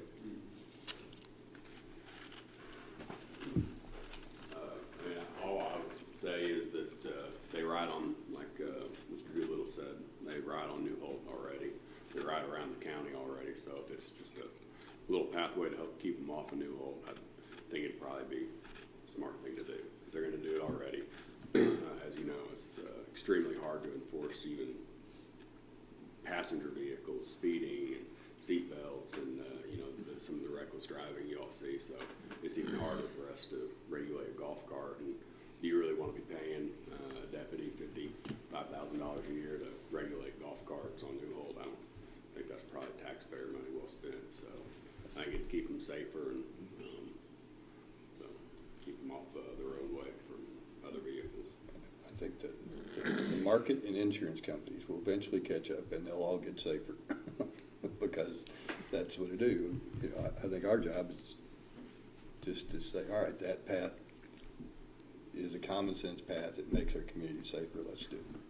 Well, there's a provision that those carts have to be inspected too, if they're going to be used as a cart. So You can't get away with it. There's another layer. Is that what's in the statute? The statute, okay. Yeah, I don't know. Typically, we charge a fee for vehicles. If you've ever bought one out of state, you know that. And I'd have to read up on that to see if we would be able to charge a fee for that. $5. Okay. All right. $10 if you go to their house. Okay. So pretty much like a. What's it say? $10? It sets the fee $10? $5 you have to travel somewhere to do it, you get $10. So most people probably want us to come out. Who wrote that one? When is this? 2000? Well, it doesn't say we have to. I don't want us going traveling out there to permit a golf cart. We do already for vehicles. We have one court security officer. That's what he does on Wednesdays. He travels to people's homes. Mainly car lots, but he does go to houses. A lot of people have vehicles that need to be inspected, but they're not running. So we'll go out there, like classic cars especially. So we'll send a deputy out there. It's pretty common.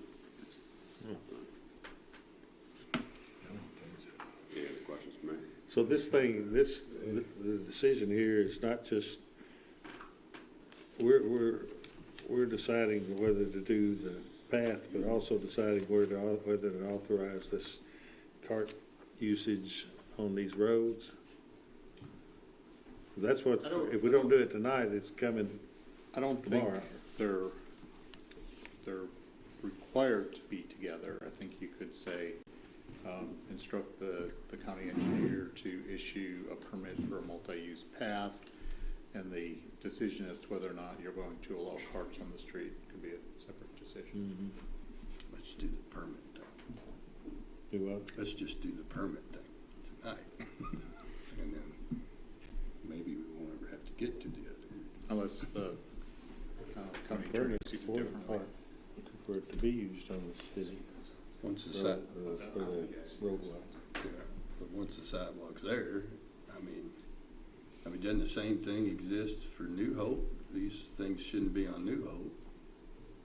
They don't need a permit to ride it on the right of way, do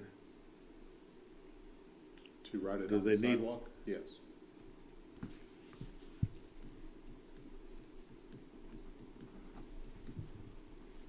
But I think it'd be prudent to work with the city that have them pass an ordinance that allows it in Stein Springs, and then you all pass a provision that says the multi-use path, and then the portion of St. Andrews to that easement.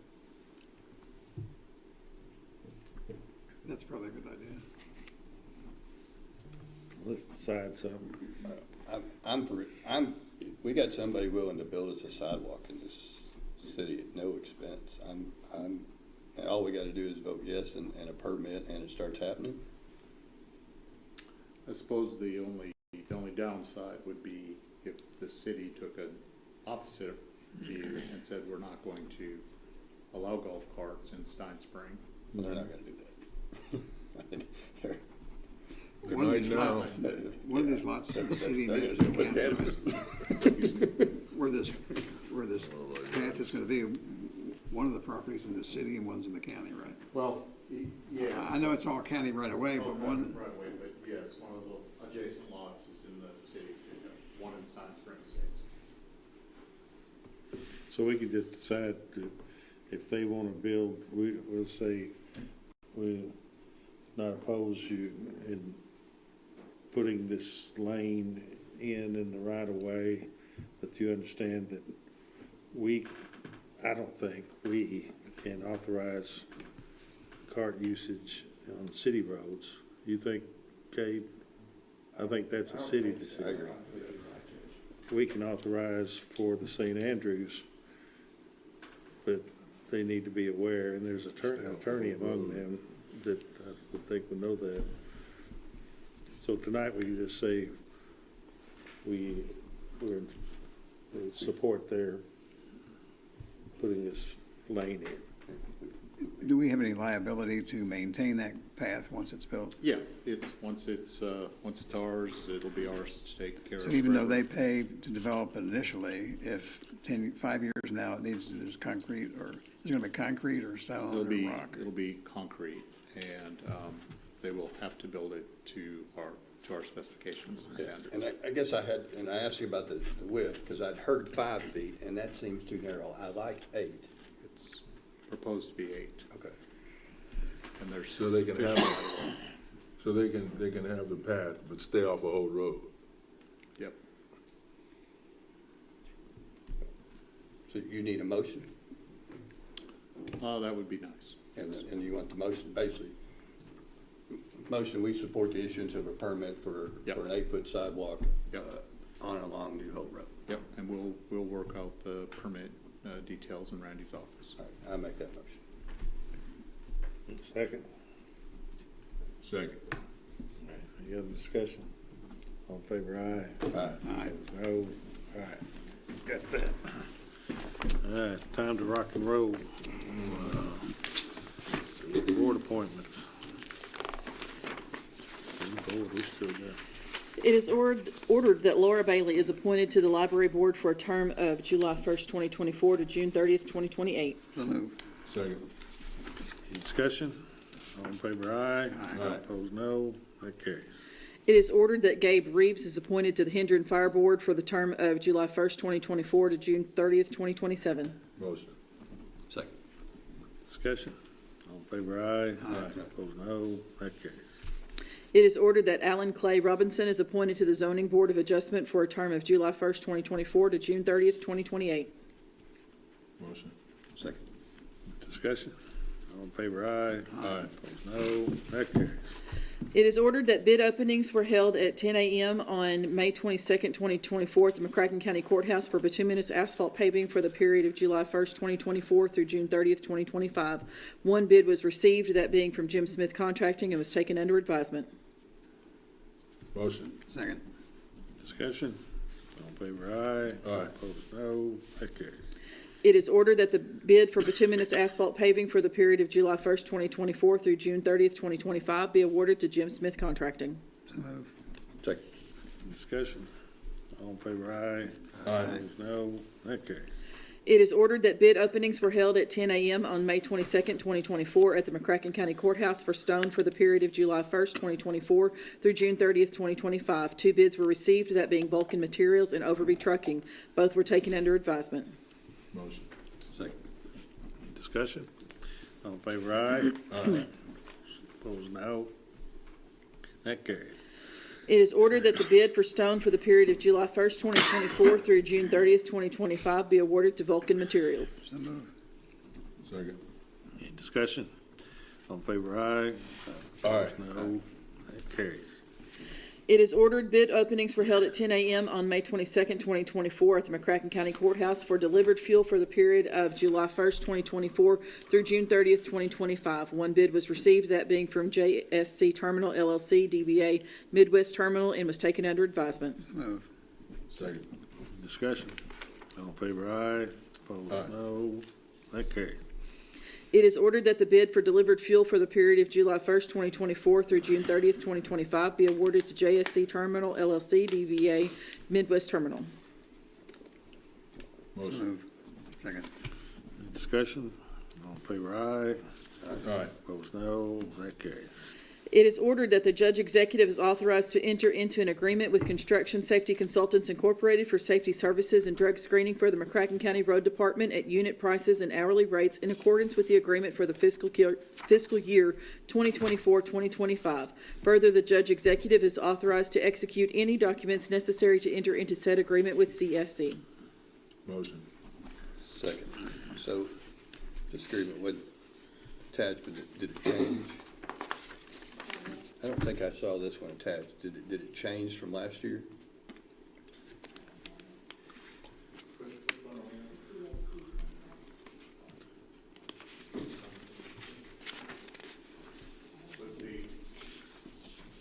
The only vendor in town we've used for many years. Yeah. It's just assuming the rates were the same, mostly?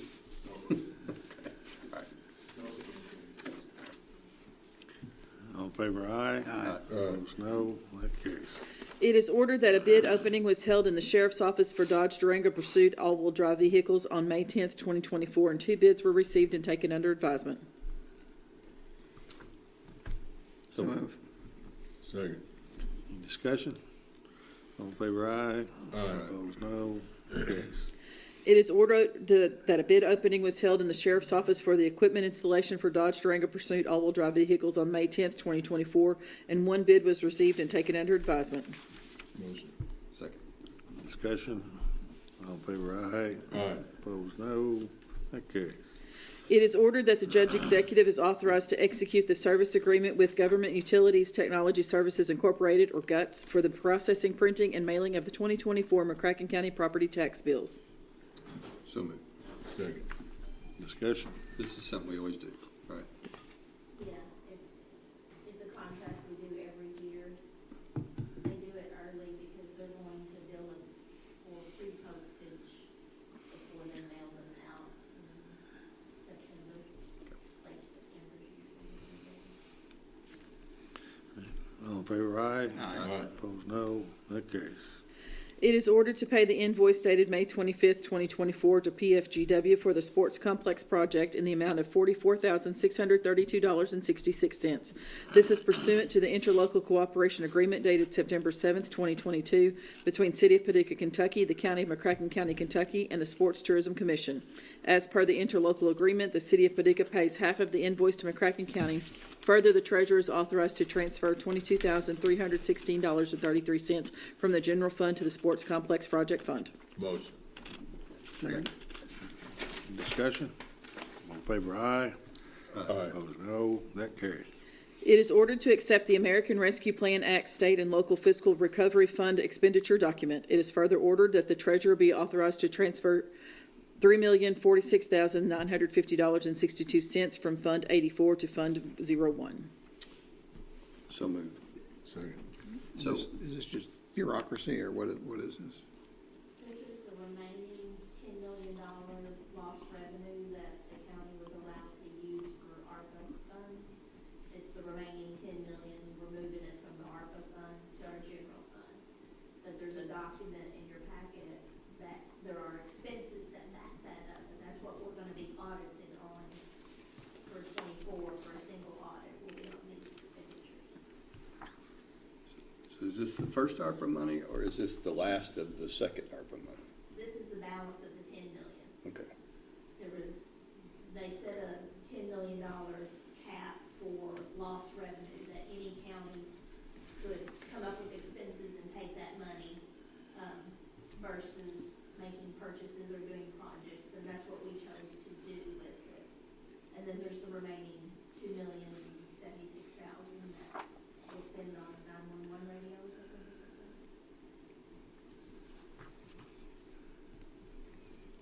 Any others? All in favor, aye. Aye. Opposed, no. That carries. It is ordered to accept the American Rescue Plan Act Local and Tribal Consistency Fund expenditure document. It is further ordered that the treasurer be authorized to transfer $100,000 from Fund 84 to Fund 01. Motion. Second. Discussion. Let me just go back. So the money we're using for the sports tourism, sports park, that's also ARPA money. No. Yeah, I mean, the $10 million lost revenue, we could not use it on sports complex expenses. Because of timing? Not because of timing, because it wasn't allowed. So we are using other expenses to accommodate that $10 million. And then once it's in our general fund, we can use it for anything, which we are on the sports complex. Why do I have 13 million in my memory? The total was 12.89. 12.89. Okay. And so The rest will be for radios. okay. So we've captured all of the ARPA money. We captured 10 million in something called revenue loss. Okay.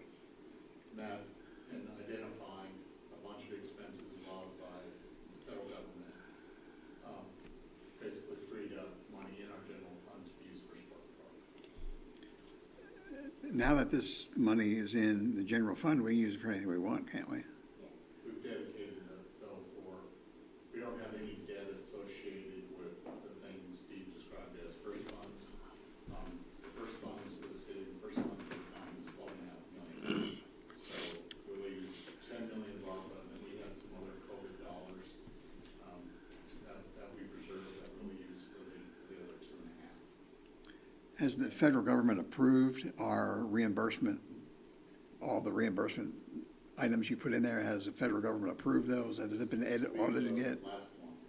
Pardon me? This will be the last one. Okay, but the federal government has approved it. No, this will be the last transfer. The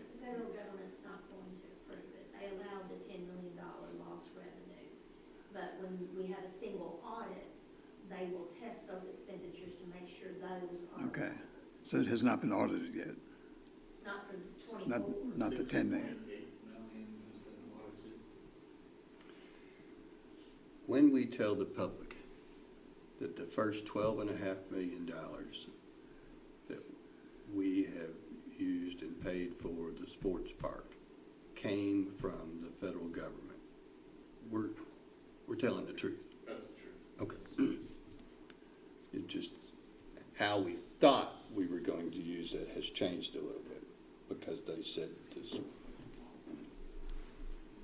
Getting into it, back when this was a hot topic, there was something called the interim final rule, and lots and lots of communities asked about parks, and they ultimately decided that parks weren't going to be an allowable expense. However, they allowed this thing called revenue loss, and that was sort of a catch-all term that didn't encompass just revenue loss. They allowed us to identify a bunch of expenses in our general fund or our general governmental funds and say you can use it for these reasons.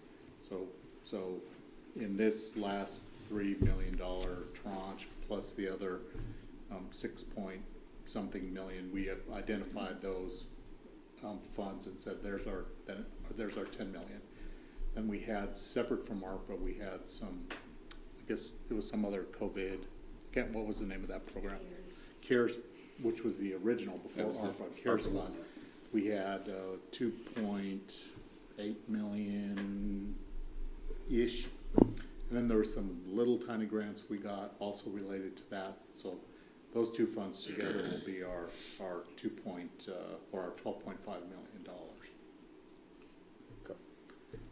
Then we'll put transient room tax money, that'll be roughly $14.5 million. And then the last part that we will truly come from our general fund, local resources, will be the last 13 million.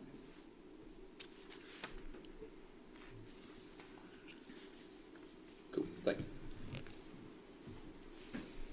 All right. All in favor, aye. Aye. Opposed, no. That carries. It is ordered that the lease agreement between McCracken County Sheriff and Wilson Office Solutions expired in March 2024. The Judge Executive is authorized to execute a new 5-year lease agreement and sales order with Wilson Office Solutions. Motion. Second. Any discussion? I take it these folks are doing a great job. Any complaints? The stuff works. Yeah, I mean, I don't think we got a copy of this one either.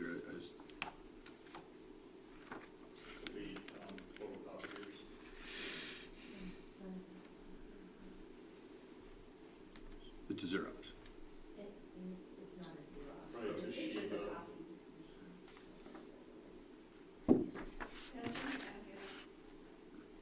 Yeah. What? It is in the packet? Guess I didn't notice it. That's it. All right. All in favor, aye. Aye. Opposed, no. That carries.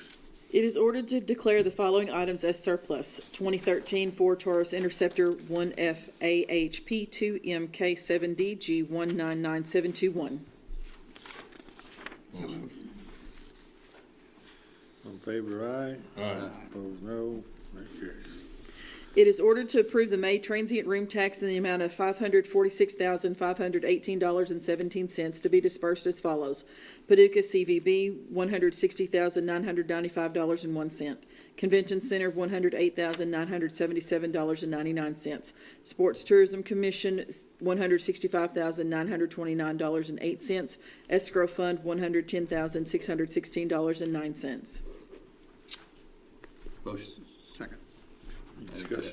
That is a new record. Steve Irvin told me. That's a new record, 165,000. Huh? All in favor, aye. Aye. Opposed, no. Carries. It is ordered that the Judge Executive is authorized to enter into an agreement with Square to process credit card payments associated with the permitting software. Motion. Second. Discussion. All in favor, aye. Aye. Opposed, no. That carries. We voted on R already. Yes, didn't sir. we? Yeah. Okay. Why did we not have an order on H and I? All we did was take those bids under advisement. We don't want to pull the trigger on them right now. Those will be July 1 expenses. Okay. We'll read those. You want it on the next year budget. Okay. All right. We got everybody okay? We need to take a minute. We got a good bit more work to do. You may want a break or not. Well, I'm here. I'm Y'all still good? Y'all want? I'm gonna need a Break, break before please. C. Okay. All right, let's take 10 minutes. Thank you, Jesus. Be back about 10 after 8 or 7, rather.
Back in order. This is nuts reading. Let's see, we got an ordinance, second reading.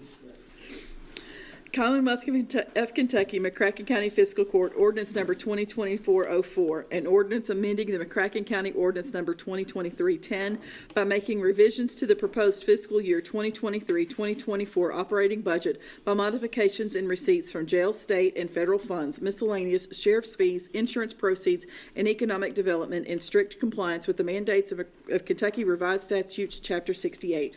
Summary: the present ordinance makes revisions to ordinance 2023-10, McCracken County proposed fiscal year 2023-2024 operating budget pertaining to a modification in receipts from jail, state, and federal funds, miscellaneous, sheriff's fees, insurance proceeds, and economic development. Certification: it is hereby certified by the McCracken County Fiscal Court that the present summary represents an accurate official statement of the main points of and contents of ordinance number 2024-04. Public inspection: ordinance number 2024-04 shall be available for public inspection in its whole and complete form in the McCracken County Judge Executive's office during ordinary business hours. Second. All right. Any discussion? We need a motion to either adopt it or amend it. Okay. Is it to adopt? This is the motion to adopt. Which one made the motion? I mean, Mr. Bartleman made the motion. Oh, you did? Yeah. To adopt it? Yeah. Okay, and a second to adopt it. Any discussion? All in favor, aye. Aye. Opposed, no. That carries. Aye. No. Sorry, I forgot to vote. Aye. Oh, okay. All right. First reading on another.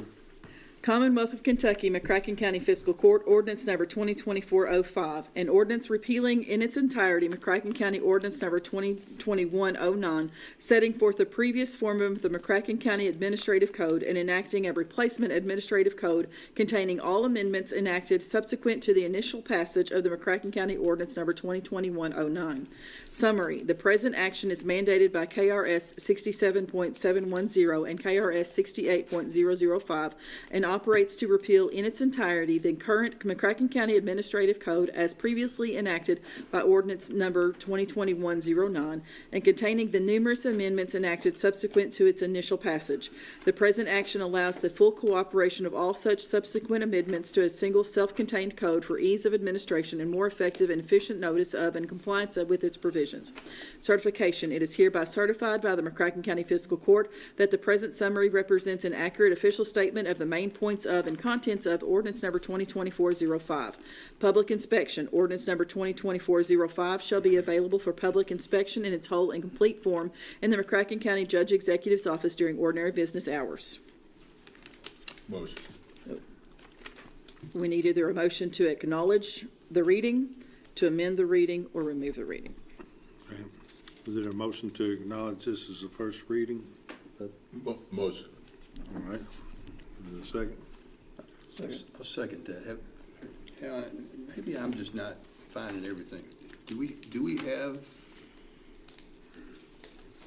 I have this?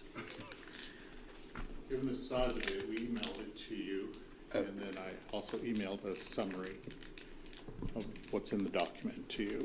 I'd be glad to go over that right And you now. and I talked about it, I guess, so in between now and then the second reading. What were the changes? So some of it had to do with procurement. That's right, from 30 to 40. From 30 to 40, that was the big one. Another big one for us will be to add cooperative purchasing. So if some other entity has already received sealed bids, those bids will be good enough for us as well. State procurement code allows that, and we've had that come up before.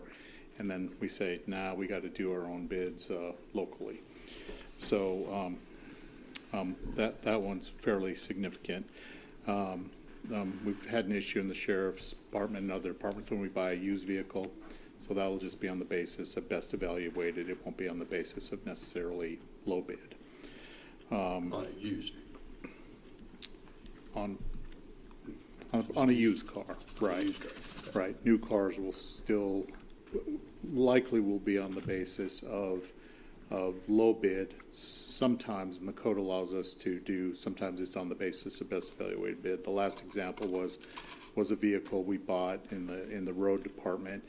We had like 12 bids. different brand names, different engine configurations, and we just went through it and decided one of the local dealers had the best option for us.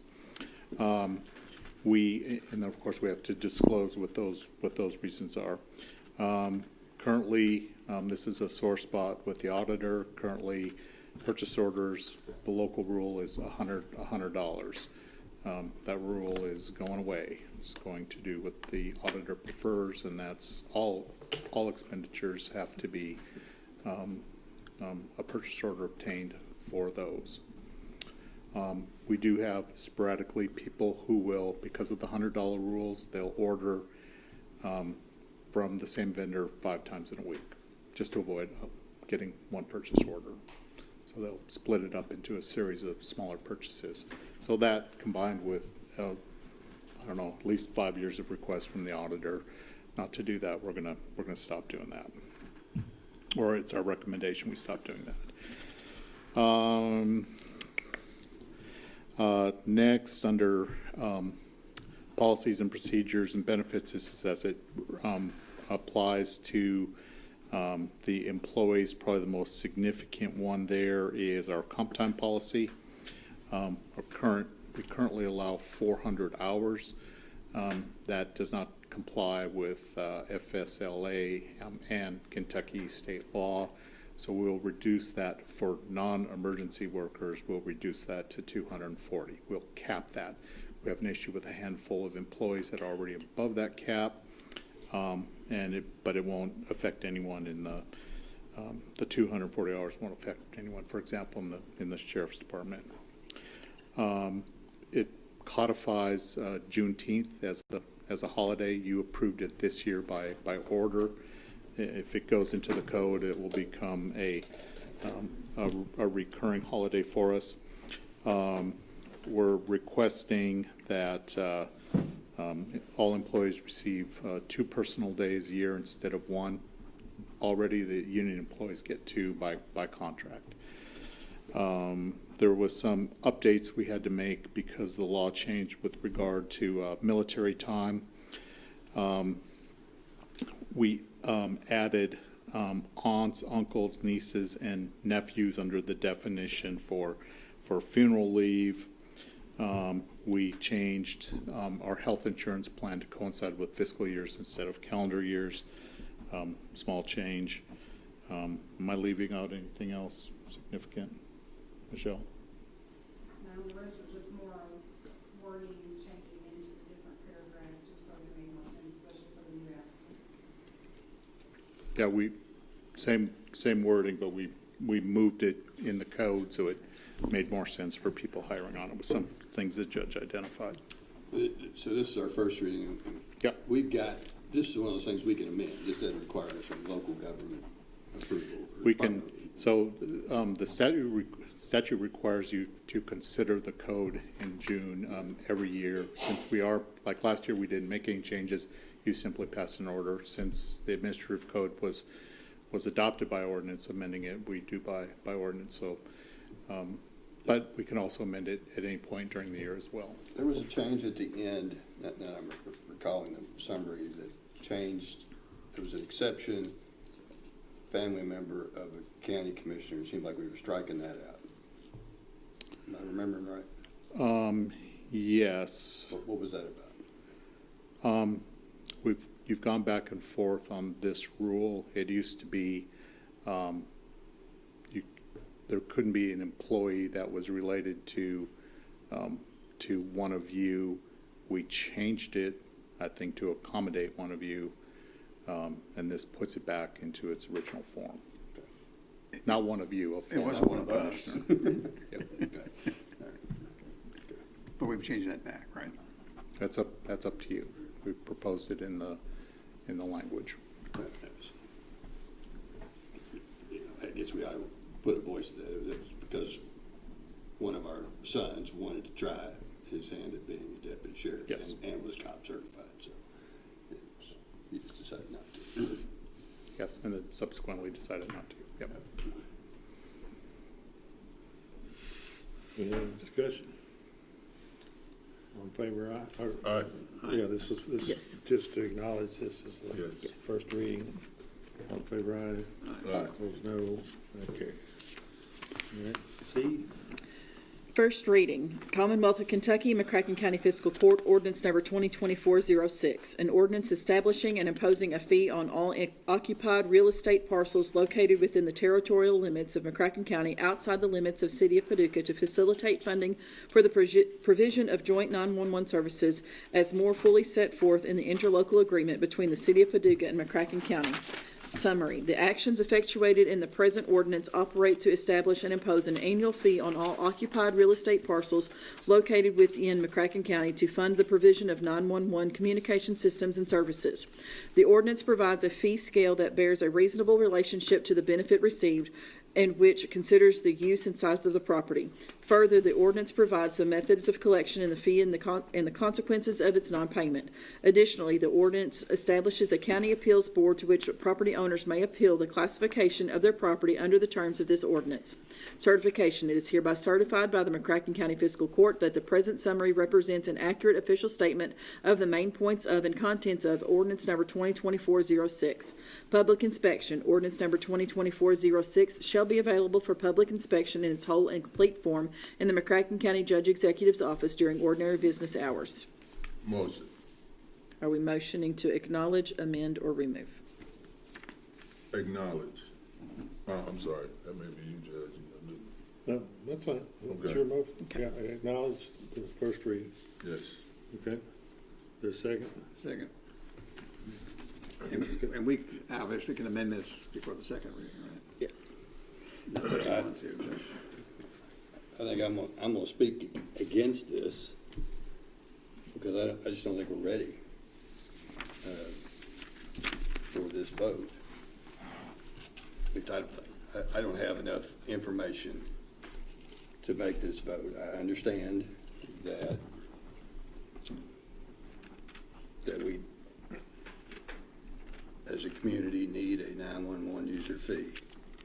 But this one sets the amounts, and I can't do the math on this yet. And I'm not ready to vote in favor, nor do I think we should consider this until we can do the math. For example, in Section 2A of this motion, it says the super commercial retail units, 25,000 more, will be 1,550. Well, I want to know how many there are so I can do the math to see how much I think that category will generate. The same with B, C, D, E, and F, and G. And I know it's hard work, but I think we ought to do our best effort to make these estimates because we are essentially the Public Service Commission for this effort. And in addition to the reasons I think we're not ready yet, is at our meeting, which was about 2 weeks ago, at the special call meeting, where we had a visit with the mayor and the city manager. I think I specifically said what I needed, just as me as one commissioner needed to move forward on this effort, is I needed that baseline budget for the first year of the new 911 system. And all I have, well, I don't want to say all I have. What I feel like I have is a city budget that is described in about a half page of words. And I still don't know how many employees they have. I'm not saying they got more than I just don't have the base level budget. Not so much that I think I'm going to need, but I think a commissioner 6 to 8 years from now is going to need whenever someone says, hey, we need more money. And they need to be able to compare it back to the baseline. And I think it's our job to establish here's what the baseline is. And we don't have it yet. And so I think we're too early.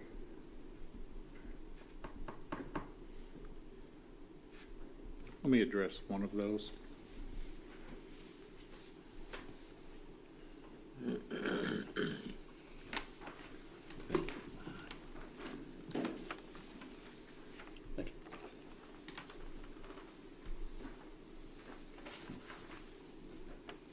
Is this for the city and the county, these numbers? Yes, this is combined. Let me tell you how we drive these and what's sort of missing in the data. So we hired a GIS company to combine our GIS property data with assessment data at the PVA, because those were two separate databases. And they were able to match up all but 3 parcels out of 34,000. And so this is how they characterize them. So in that super retail commercial, there's 813 of them. The large is 825, the medium size 1,675, the commercial small retail 579, the commercial tiny retail 1,500, the non-commercial or non-retail commercial buildings, that's a pretty, it sounds like an insignificant one. There's only 11 of them. And the public use buildings, 2,063, and residential over 21,000, almost 22,000 residential units. So here's where some of the gaps are, we believe. So I think the commercial non-retail number is really low. So in the assessment data, it's a combination of all of those above it. So you're going to see as we issue bills and we clarify that those numbers are going to move around a little bit. We know the number of parcels. It's really how they're classified. We know the sizes of the buildings. It's are they all retail or have a sales component to them? So the 11, you feel So the like 11, it's low. we know that one's not right. Also, we believe the residential number is low as well, because currently at PVA with apartments, they just call it a residential property. So the ordinance is struck as a per unit charge. So we believe that one is going to be low as well by probably 2,500 or 3,000 more units than what we know about right now, because no one keeps that record. Will we know that about 2 weeks from now, or how would? No, we will not know that in 2 weeks. How are we, I'm sorry. When would we know it? I mean, how much needs to be done to know that? Just saying, if we think we need that information, will we know it? We're going to have to go out and do field work.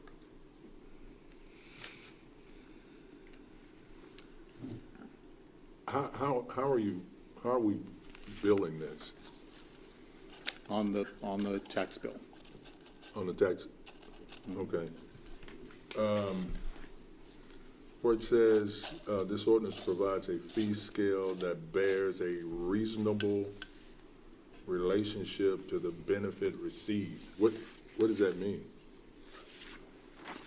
It's, there's some case law, Commissioner, that says the parcel fee is permitted under the Constitution because it's a fee based on something that payer of the fee is received. So the reasonableness is, 911, you call 911, somebody shows up. Right.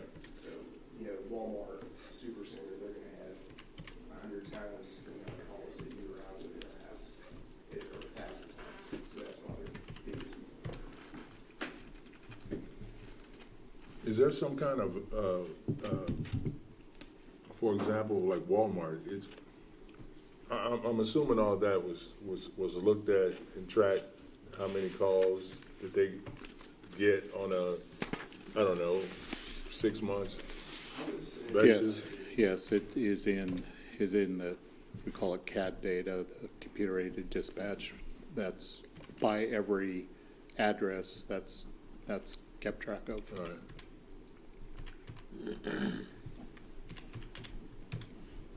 So, I'm sorry, go ahead. Thought to say something, Bill.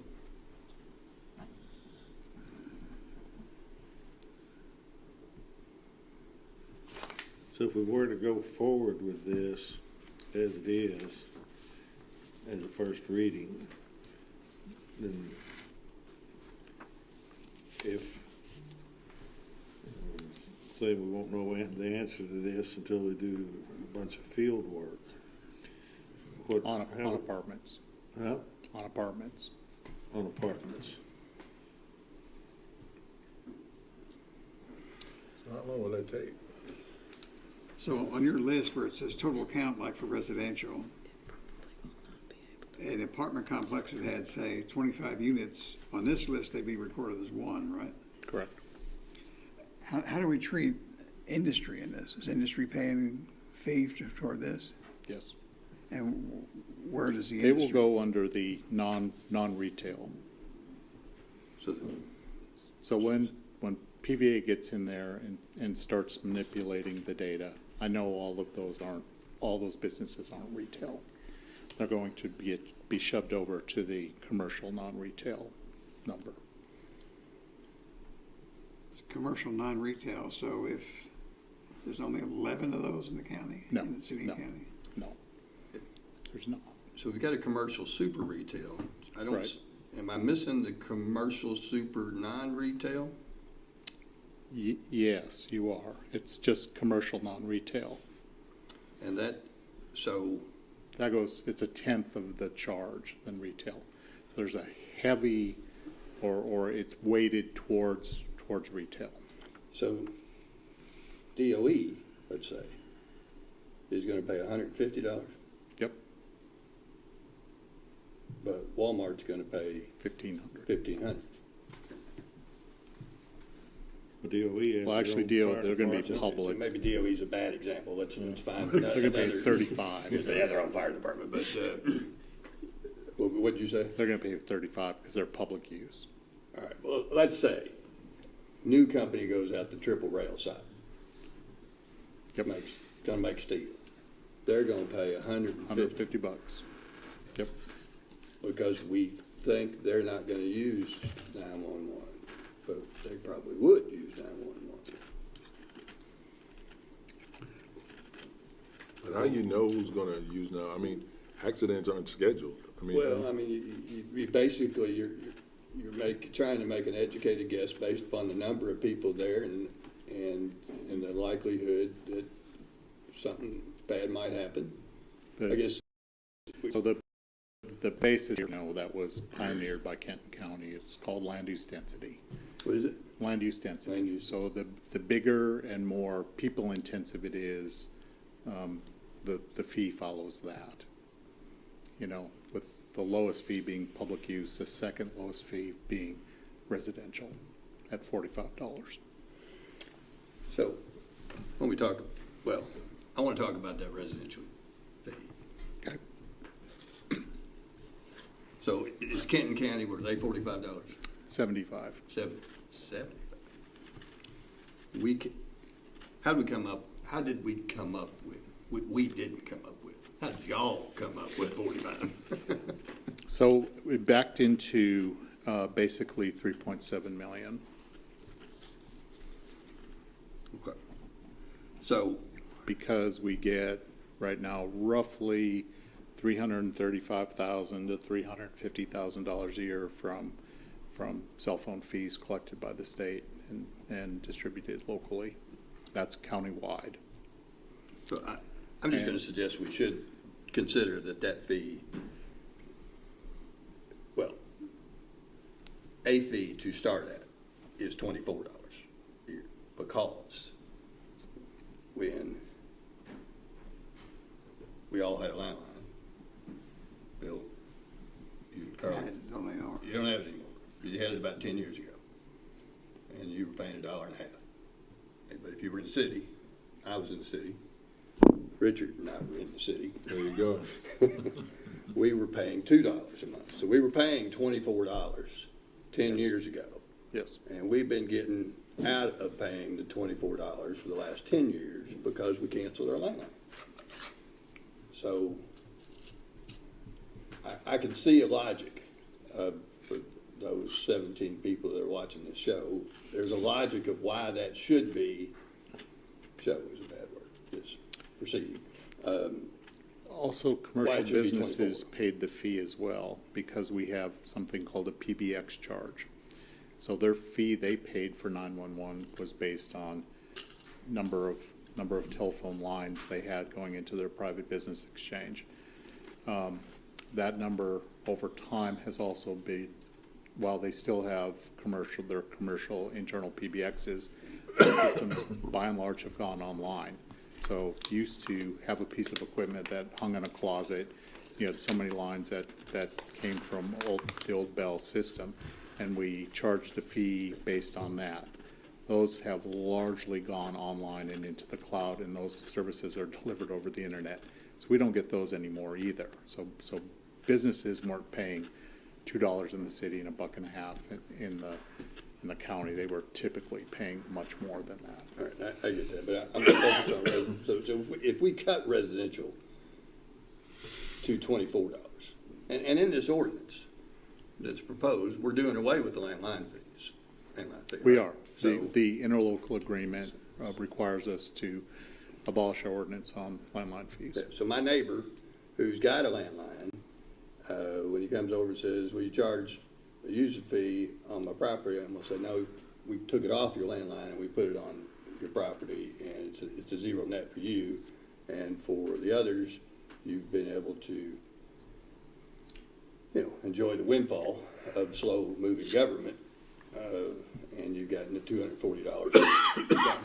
Nobody's going to buy this argument, I get it, but I would feel better about starting at $24 because in my mind then I'm not raising a tax, I'm transferring a tax that has been avoided. Understand. Or a user fee. And the difference that it makes, if we were to make that to $24 based on every other math, and I'm guessing there's going to be plenty of people mad about some of the other numbers, that would lower us from $4,039,000 to $3,580,288. So just by making that adjustment, it cost us $450,000. And this, I've had this all of 20 minutes. This piece of paper. The 813. That sounds. I'm trying to think of the commercial super retails in our county. And I don't think there's that many. Yeah, all retail. It's a combination of retail and commercial. So you think that word, maybe that column, should have the word commercial, super? No. You think I'm reading retail too wrong? Maybe just should be. I guess I'm just trying to figure out what that word is. Based on what was in the assessment data, we know there's 813 lots that have that much square feet, 25,000 or more. I don't believe they're all going to be retail. Some of them are just going to be plain old commercial. Like they're going to be warehouses or industrial or some other land use that's not retail. So that number will go down. Yeah, There'll be fewer of those. So that 1.2 million that creates is going to go down. So the ordinance is just trying to charge super commercial retail units because of the land density use. Correct.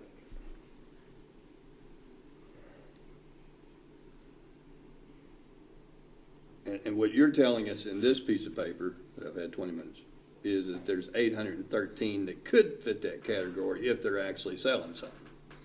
Correct. But we know there's not. We know not. We know there's not. Not likely. And we can't really justify charging the same user fee to Walmart to a building that is the same size of Walmart that doesn't let anyone in. Fewer employees and customers not coming to the site. Theory being less demand on emergency services. What these other counties do in that? How'd they fight that? How'd they fight their way through that process?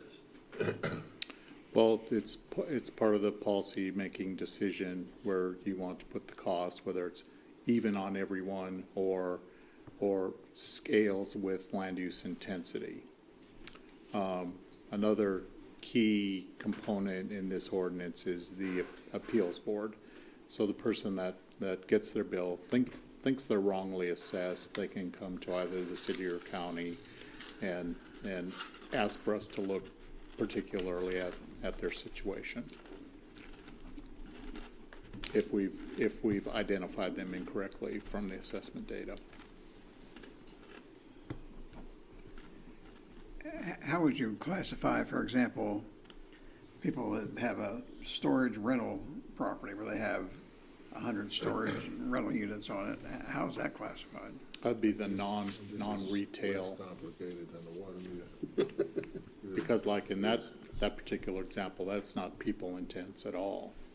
But I mean, those have there's a lot of thefts in those. How about if it's, for example, a heating and air conditioning firm? They do service. They have a headquarters somewhere. They don't sell anything really at the site. How would that be classified? Is that retail? Well, it depends. If they're selling at site, and many of them do, then it would if it goes on retail, if it has any component of retail to it. Many of them do not. They're sales and service, but they do their installs, somewhere else at the business or the home that they're selling to. So I think it'll depend on how they do business at their site.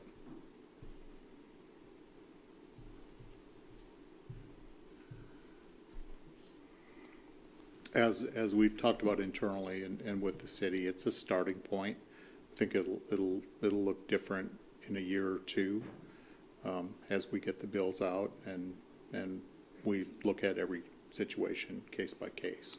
Yeah, I mean, because just like we know there's just so many Walmarts. I mean, look at how much money. 1,675 commercial retails between 2,500 and 7,500. That one strikes me as more true than the 800 large retails. I mean, that's your Wendy's and your McDonald's. Exactly. I mean, we under the court rulings, we're not allowed to collect more than what our expenses are, right? if we collect more, we can't refund it to the general fund. It goes into fund balance and rolls into a future year. So in our previous history with landlines, initially it collected more money than we needed. That number stayed static, and inflation finally caught it. I think inflation will catch this number sooner rather than it won't be years down the road. If we build up a surplus, can we use that for purchasing equipment, or is it just for operating costs? It can be used for some capital. It cannot be used for radios. That's one of the exceptions. It can be used for radio systems, but not handhelds and portables. But for most of the ordinary operating costs, yes. And of course, we know in the budget I mailed out to you, most of the cost of running 911 is personnel. Do you feel like this estimate is conservative on the revenue? I don't know if it's conservative. I don't think the residential is that far off. When we compare that to other public sources of data, I think we have a pretty good idea. The only thing that's wrong in there will be more apartments. That number will go up a little bit. Of course, this doesn't put a fee on anything that's vacant or farmland. It's just on lots that are occupied with buildings. Is farmland considered residential? It's not for taxation at all, or there's no fee on it, So unless it has a building. if he has 5 buildings on his property, he just gets paid one residential fee? It'll be residential or the non-commercial fee. So I got a building, probably 20,000 square feet that I go in maybe twice a year. $150.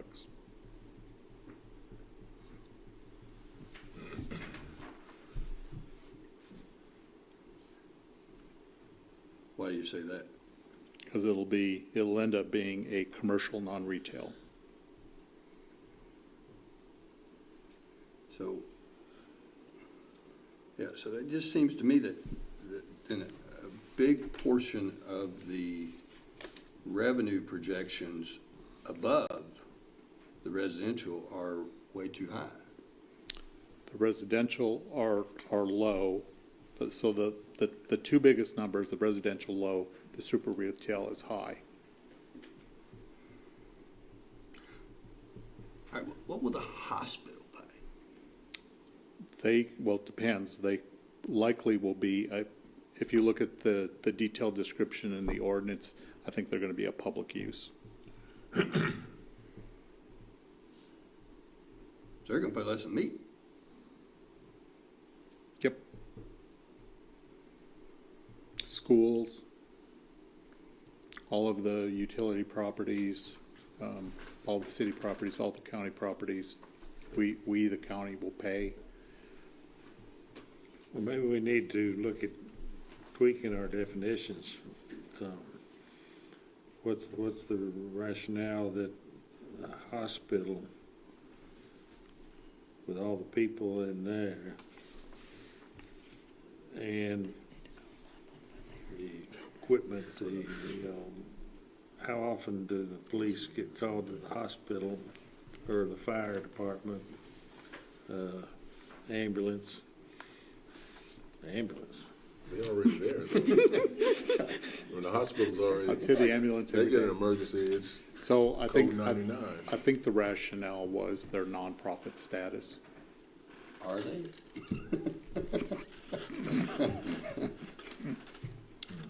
Both.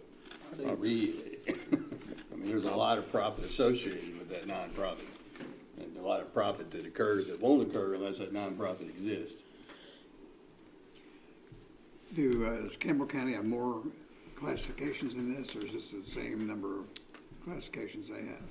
The exact same number.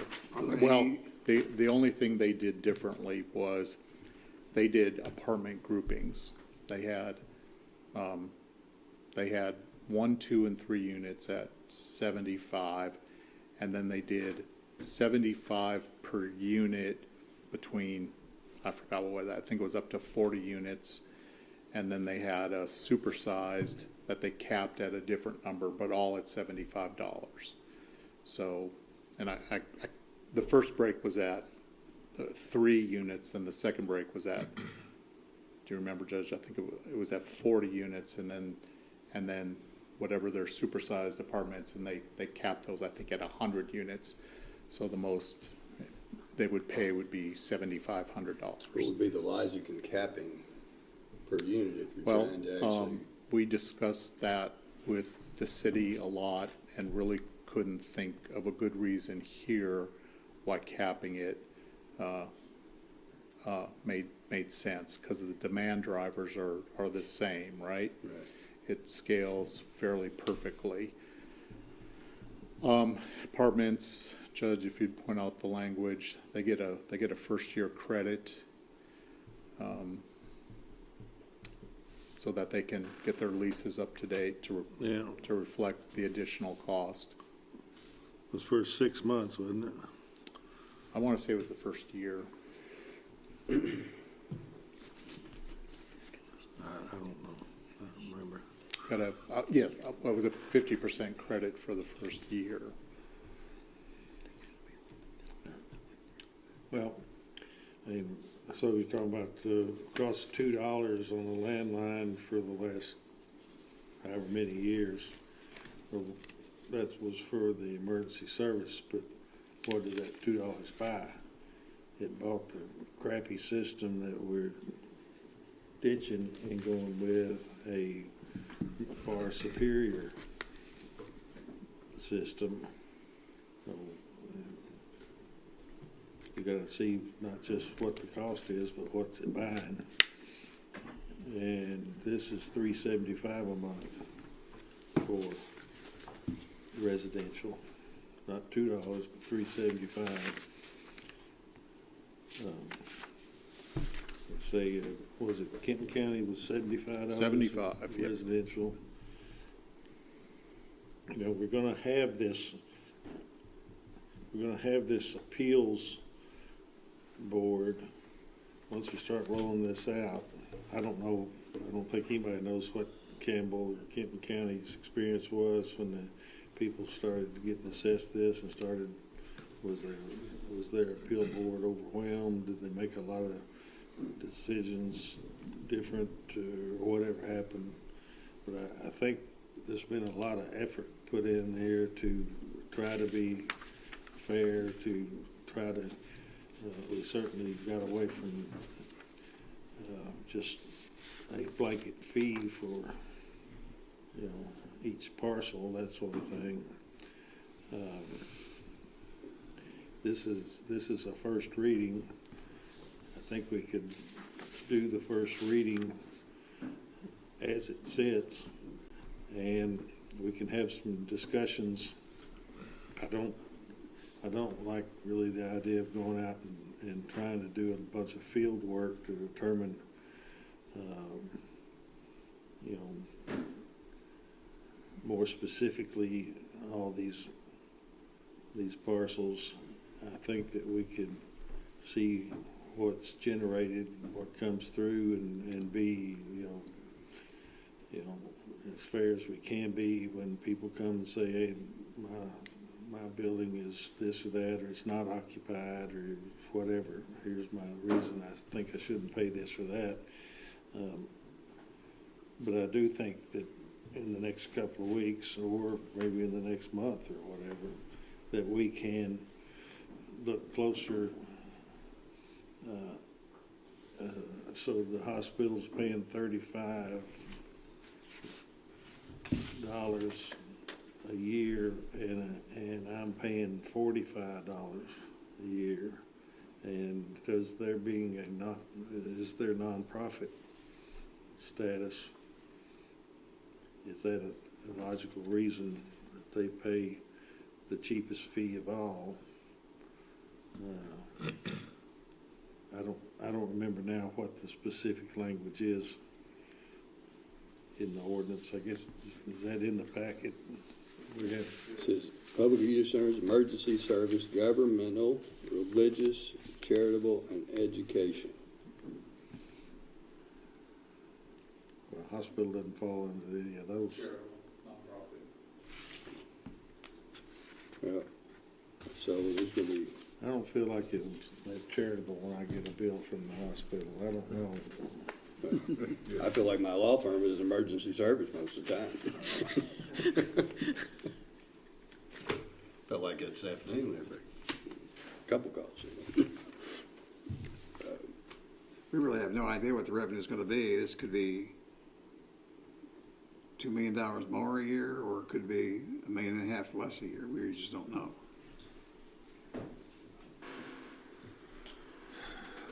So to your point, you have no idea what that budget's going to be. It's that wide. I don't think it's going to be exactly 3.7. You said you emailed. I just want to make sure. I checked the email today. There was an email back 2 or 3 weeks ago that gave the breakdown of what the city's budgets were for the last 10 years. Is that the email you're talking about? There were two. There was I think you requested a prior year look back, and then there was another question about what is their budget going to be for the coming year, and the city advised me it was a 6.5% increase over current. It seemed like I had whatever you had whenever the city manager and the mayor agreed with me that we could produce a better, more detailed baseline budget. They have not provided one to me as of today.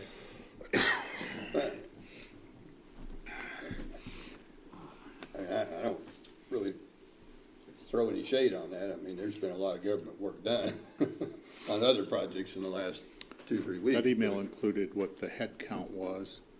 So what? It included what the head count was, and I think we did learn that there were other police positions they weren't partially charging off to 911. That was just purely the people in that division. It just felt, it still feels ambiguous to me. And I just feel like it could be more detailed, and I'm not,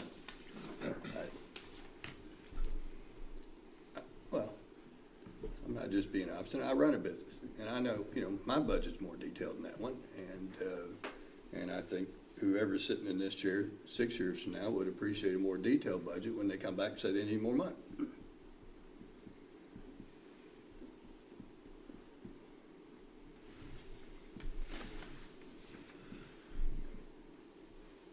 Well, is there more discussion?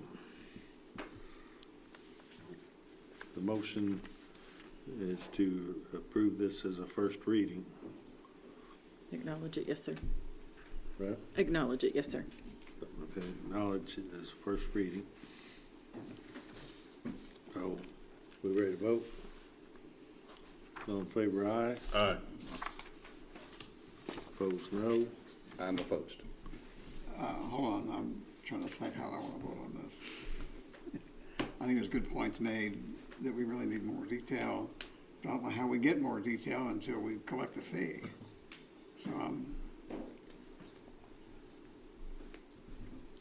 Well, the fact that it's a first reading, I mean, it doesn't mean that our next meeting, we have to have the second reading. We can try to get more information. I'll vote aye to acknowledge that we've had the first reading, but that doesn't mean I'll vote aye when we come up with the second reading without more information. Okay. To get the first reading out of the way. I think the more information that we're asking for may take a minute to get. I think it will. Yeah. It's Anyway. just really difficult to really get exact figures on all this stuff. Does the second reading have to happen in 2 weeks? No. When's our deadline on getting this thing done? It's not going to go on, so it's not going to go on or is it going on the 24, 25 tax bill? Depends on how quickly EDA can process this and assign a number. Well, I've heard that. Bill is unsure of that, how long that will take. Well, there's some indication from the sheriff's department that maybe they would not be prepared to have the tax bill prepared by, when do y'all have to have it prepared, Ryan? My understanding, speaking with Denver, is that Chief Financial Officer, that it would have to be on next year's if it's passed this year. That was just a cursory discussion with them. And the next hurdle is the current software that we use can't compute this correctly. I don't even deal with the system, so he's the expert on it. It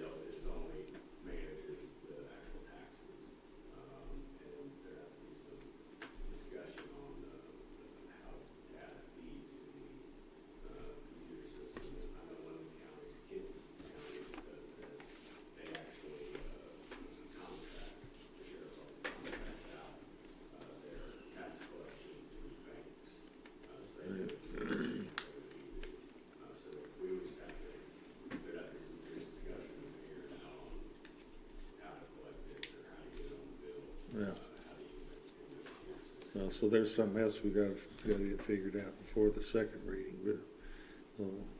But can I ask one more question? So, does the city then not have to pass an ordinance? yeah, they're going to do it. Yes, the interlocal agreement required that they take care of their properties and that the county take care of its properties outside the city limits. So they have it on for a first reading tomorrow night. Where- Possibly a second reading. I see. So in section 1, this is units located within the territorial limits of McCracken County outside the city limits. Yep. This is probably a task that would be very difficult for the PVA to meet with his current staff, wouldn't it, to do all this? And has there been any discussion of contracting an outside firm to come in and go through all the tax bills, survey the county, Well, and come up with a... You hired a firm to already marry the databases that weren't married together, so into GIS. So that had never been done before, and I think that was a significant load for that part to be done. But Bill has talked to other counties and has said, I'm just not sure how long it's going to take us. We don't know all the problems we're going to encounter because we haven't done this before. I did talk to Bill and a couple weeks ago about the need for speed. And I don't want to misrepresent anything he said, but what he did say was that when he was first, we were talking about this in 2019, he truly was very concerned about his ability to turn it around because they had such limited information. And he said the amount of information he has now compared to 2019 is significantly greater. So I don't know if that answers the riddle, but he seemed less intense on a deadline, but He's repeatedly mentions to me a nearby county that spent 3 years going through this in the PVA office. However, I don't think they were handed off as good a data as we're going to have from the fiscal court from the start. 3 years trying to figure out the fees. No, You mean trying to implement it because they Well, couldn't. we've been at 5 years. Well, to this point, yes, you're right. You're right. We're 5 years into We've been at this. it 10 years. I don't know what happened before I came on, but I know. Well, there was a history before that, you know. That is correct. We're 5 years into this. Right. Well, I'll vote in favor of the first reading, so we've got a 3-1. But I do agree we've got some work to do. I guess, Steve, maybe it'd be a benefit to talk to Kenton and Campbell County folks and just see, or do we already know how they tried to resolve this issue and what caused them to come up with these categories? And did they just go ahead and just finally say, we've looked into this as much as we believe we can, we'll set it in motion and see what happens and I adjust? think their yes, that was part of it, but I also think their county is much more dense residentially than we are. You know, when you look at that county, it's, geographically the size of McCracken County, but has a lot more population.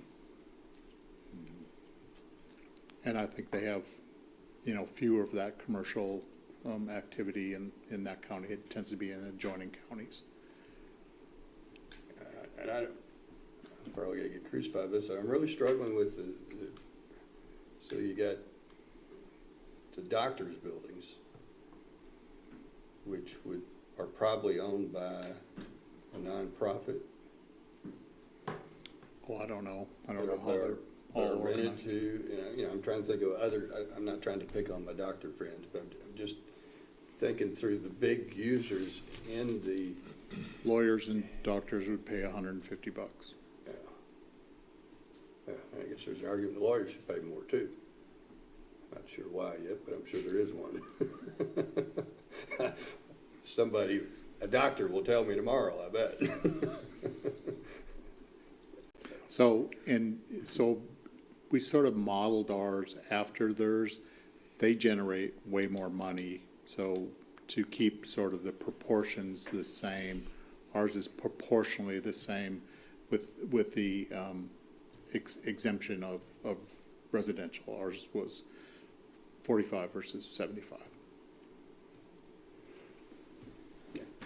Well, I guess the exception is lawyers' offices are not owned by nonprofits. So when you, that is the difference.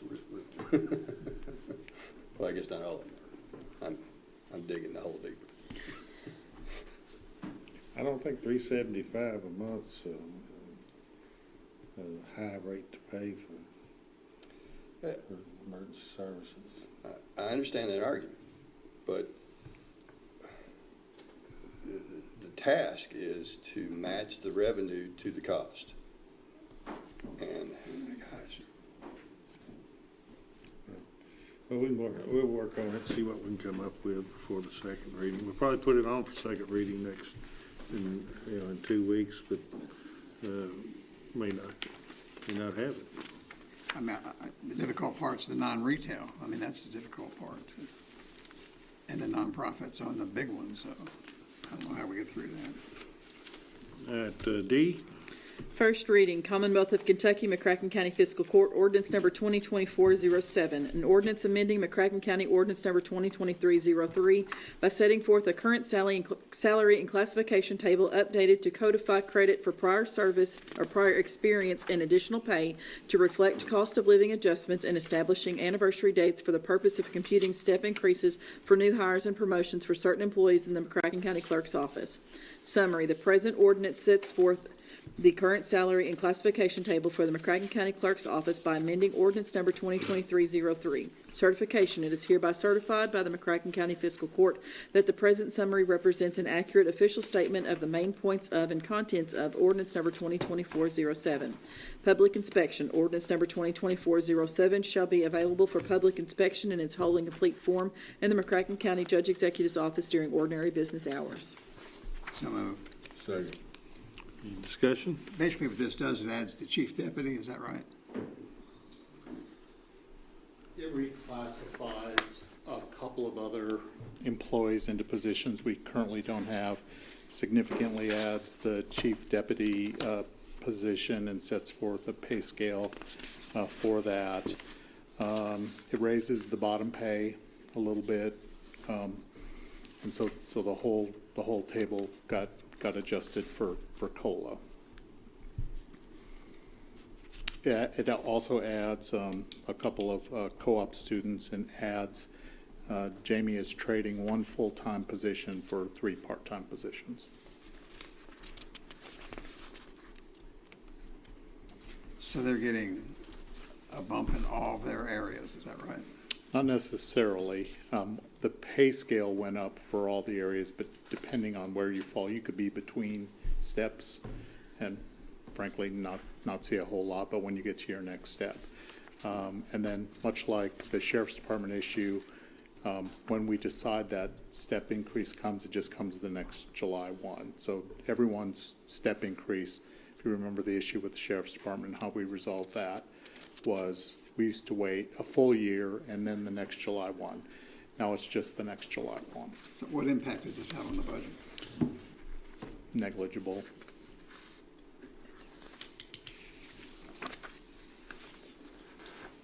Any more discussion? Was that a motion to acknowledge the reading? Or did we not do the? We got a motion in a second, but I just need to make sure if it's a motion to acknowledge. Acknowledge it as the first reading. That's what we voted on, yeah. Okay. All in favor? Aye. Opposed, no. That carries. First reading, Commonwealth of Kentucky, McCracken County Fiscal Court, Ordinance Number 2024-08, an ordinance amending McCracken County Ordinance Number 2018-01 by setting forth the opening and closing times for the retail sale of alcoholic beverages. Summary, the actions effectuated in the present ordinance operate to amend McCracken County Ordinance 2018-01 by setting forth the opening and closing times for the retail sale of alcoholic beverages and expanding the permitted hours for the sale of alcohol on Sundays. Certification, it is hereby certified by the McCracken County Fiscal Court that the present summary represents an accurate official statement of main points of and the contents of Ordinance Number 2024-08. Public inspection, Ordinance Number 2024-08 shall be available for public inspection in its whole and complete form in the McCracken County Judge Executive's office during ordinary business hours. Motion. Are we acknowledging? Yes. Okay, thank you. A second? No second? I'll second. Okay, any discussion? What are we doing here? So we currently have an ununiform approach to who can be open on Sunday. Golf course, farm winery, and restaurants with a Sunday restaurant license.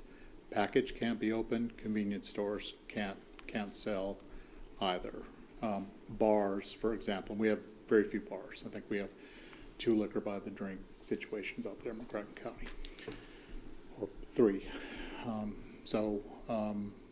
This allows uniformly, they can all be open on Sunday between the prescribed hours. What was it, 10 a.m. to 10 p.m. Is the cannabis store going to be open on Sunday as well? It's not covered by this ordinance, that's for sure. But did the state statute require they close on Sunday? I don't remember seeing. All of cities open, adjoining counties are open on Sunday. It's just, we've got everybody on the same handful of businesses in McCracken County that aren't open on Sunday. This is just us calling balls and strikes more fairly. Yep. You can buy right after Sunday school, but you can't buy.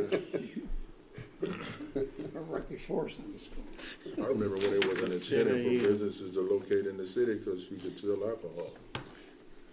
Well, that's why the country club. Yeah, and everybody was like, well, we're changing that.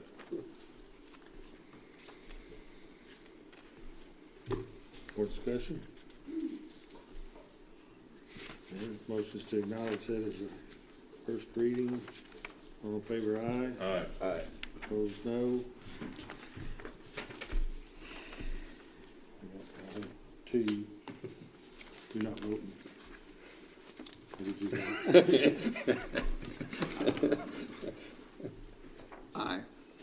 All right, that carries then. We'll have that on the second reading next time then. Are we done? That was the last ordinance, so. I think we are, aren't we? I'd like to have I don't know where my session. That's fine with y'all. I can go home. What do you say? How about an executive session?